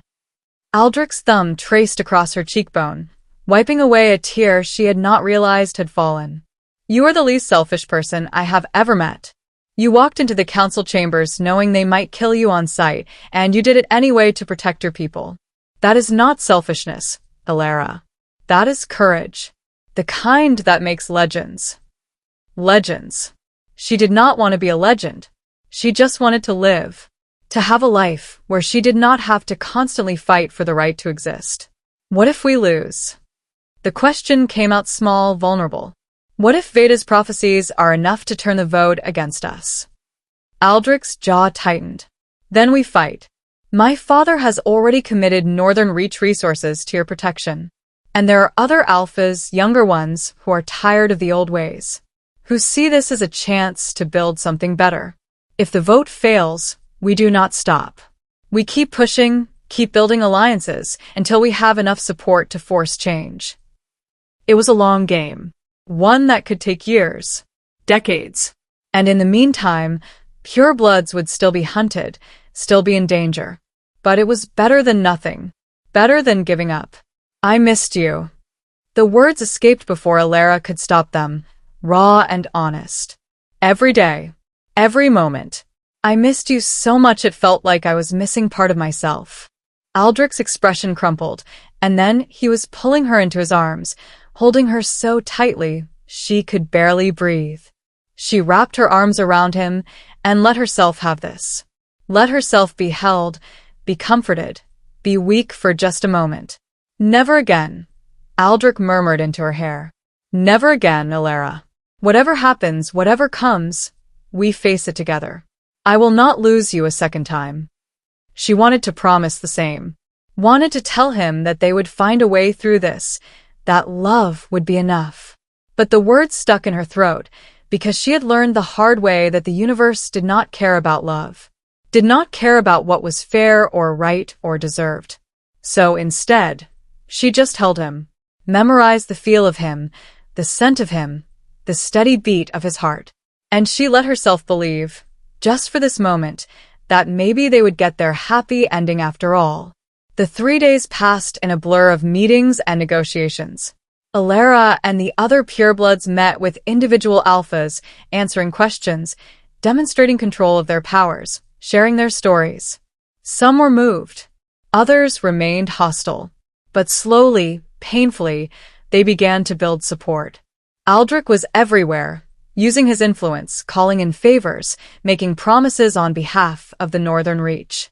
Darius watched his son with an expression that might have been pride or might have been resignation, but he did not interfere.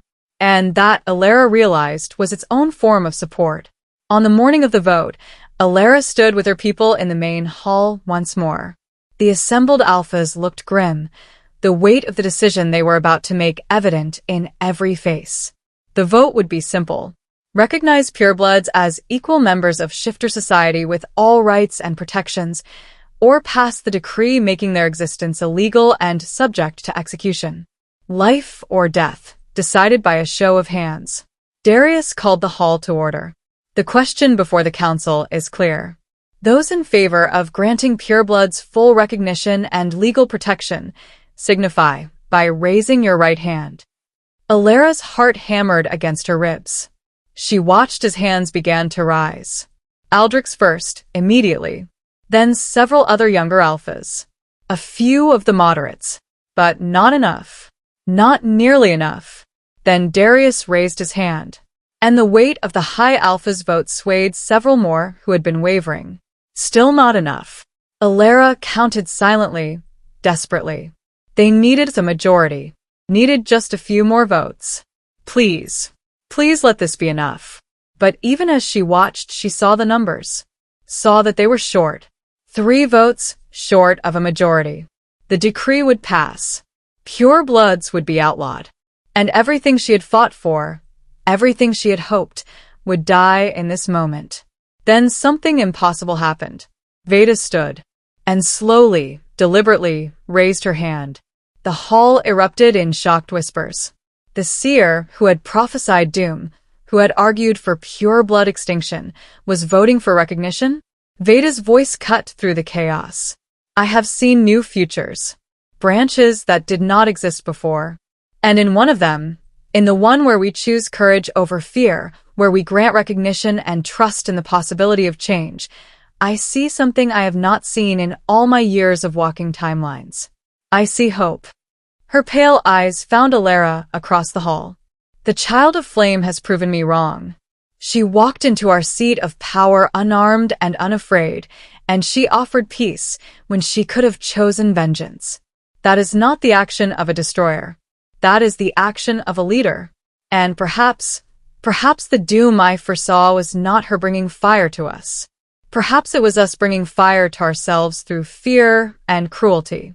Perhaps she is not the end, but the beginning of something better. The seer's vote swayed the final holdouts. Hands rose across the hall, and when Darius called for the count, it was clear. The vote had passed. Pure bloods were recognized. Legal. Protected. Alera felt her knees buckle, and only Marin's quick hand on her arm kept her upright. Around her, the other purebloods were crying, laughing, holding each other. 300 years of hiding, of fear, of being treated as less than, had just ended with a simple vote. It was not perfect. There would still be prejudice, still be alphas who refused to accept them. But it was a start, a foundation they could build on. Alera looked for Aldrich and found him already moving toward her. He swept her into his arms, spinning her around, his face alight with joy and relief. We did it, he breathed against her ear. We actually did it. We did it, she echoed, and let herself laugh, let herself feel the impossible lightness of victory. But even in that moment of triumph, she knew the real work was just beginning. Changing laws was one thing. Changing hearts was another. And there would be those who would fight this decision, who would look for ways to undermine it, to prove that purebloods were still threats. She would have to be vigilant. Strong. A leader for her people in ways she never expected or trained for. But for the first time in her life, she would not have to do it alone. Aldrich's hand found hers, their fingers intertwining, and she saw her future written in his golden eyes. Not an easy future, not a simple one, but a future nonetheless. One where she got to exist, to love, to fight for a world that was better than the one they had inherited. And that, Alera realized, was everything she had ever wanted. The meadow was alive with color and sound. Purebloods and alphas mingled freely, the first joint gathering since the recognition decree passed. Children, both pureblood and mixed line, ran through the tall grass, their laughter a sound that Alera had dreamed of but never quite believed she would hear. She stood at the edge of the celebration, watching it all with a sense of wonder that still had not quite faded. Callista had returned to the sanctuary, but many of the younger purebloods had chosen to integrate into pack society, to build lives in the open air under the sun. Marin had even found love again, a beta from the Western Coalition who looked at her like she hung the stars and did not flinch from her power. Progress. Slow and imperfect, but real. arms wrapped around Alara from behind, and she leaned back into Aldrich's embrace, feeling the steady beat of his heart against her spine. "What are you thinking about?" he murmured, his breath warm against her ear. "Everything. Nothing. How strange it is to be happy." She felt him smile. "You deserve happiness, Alara. You fought for it. Earned it. Maybe." Or maybe she had just been lucky enough to survive long enough to see things change. Either way, she was not going to waste it. "Your father is watching us," she said, nodding toward where Darius stood in conversation with several other alphas. The High Alpha's gaze flicked toward them occasionally, his expression still somewhat reserved but no longer hostile. "He will come around," Aldrich said confidently. "He already respects you, even if he has not said it out loud. Give him time." Time. They had that now. Not an unlimited amount. The world was still dangerous, still full of those who opposed the changes. But more time than Alara had ever expected to have. "I love you." The words came easily now, after months of saying them, hearing them, believing them. "In case I have not mentioned it today." Aldrich turned her in his arms, his eyes warm and full of promise. "I love you too. Today and every day." He kissed her, soft and sweet, and around them the celebration continued. A new world being born from the ashes of the old. Not perfect, but possible. And that was enough. So now you know her story. The girl who was the world's last pureblood Omega. The one they hunted. The one they feared. The one who walked into the seat of power and demanded to be seen not as a monster, but as a person. And you know his story. The Alpha Prince who chose love over duty, who risked everything to stand beside someone the world wanted dead. Their journey was not easy. It was filled with betrayal and pain and moments when giving up would have been so much simpler than fighting. But they fought anyway. They stood anyway. And they changed the world by refusing to accept that fear had to win. But here's the question I leave you with, the one that will echo long after the story ends. Would you have chosen her side? When the council voted, when the world stood on the edge of change or catastrophe, would you have raised your hand for recognition? For the belief that those who are different, those who carry power that frightens you, still deserve the same rights as everyone else? Or would you have chosen fear? Chosen the comfort of the familiar, the safety of eliminating threats before they can hurt you? Because that is the choice, is not it? In every generation. In every moment when someone different, someone powerful, someone misunderstood stands before us and asks to be seen, to be heard, to be allowed to exist. We can choose love, or we can choose fear. Alara chose love, even when it cost her everything, even when it meant exile and pain and standing alone against the world. And in the end, love chose her back. Is she a hero? A rebel? A girl who carried too much fire and somehow learned to make it warm instead of burn? Maybe she is all of those things. Maybe she is none of them. Maybe she is just someone who refused to let the world tell her who she had to be. And that, perhaps, is the most revolutionary act of all. If this story lit something inside you, if you felt the rage when they hunted her, the hope when she found Aldrich, the triumph when she stood before the council and demanded recognition, then you are part of this pack now. This is what we do here at Cynthia Shifter Romance. We tell stories that burn. Stories that make you feel every heartbeat, every stolen touch, every impossible choice. Stories about love that refuses to bow to fear, about power that is earned through compassion, about characters who are broken and beautiful and achingly real. So if you want more stories like this, if you want to walk beside characters who fight for love even when the world stands against them, hit that subscribe button. Join this pack. Because we're just getting started. There are more tales waiting. More alphas who will risk thrones. More omegas who will shatter prophecies. More love stories that will make you believe in impossible things. And I promise you this. Every single one will make you feel. Every single one will matter. Every single one will burn bright enough to light your way through the darkness. So what do you say? Are you ready for the next story? ready to fall into another world where love is a weapon, survival is never guaranteed, and happy endings are earned through fire and blood and unbreakable will? Then stay close, because the next chapter is coming. And trust me when I say, you will not want to miss it.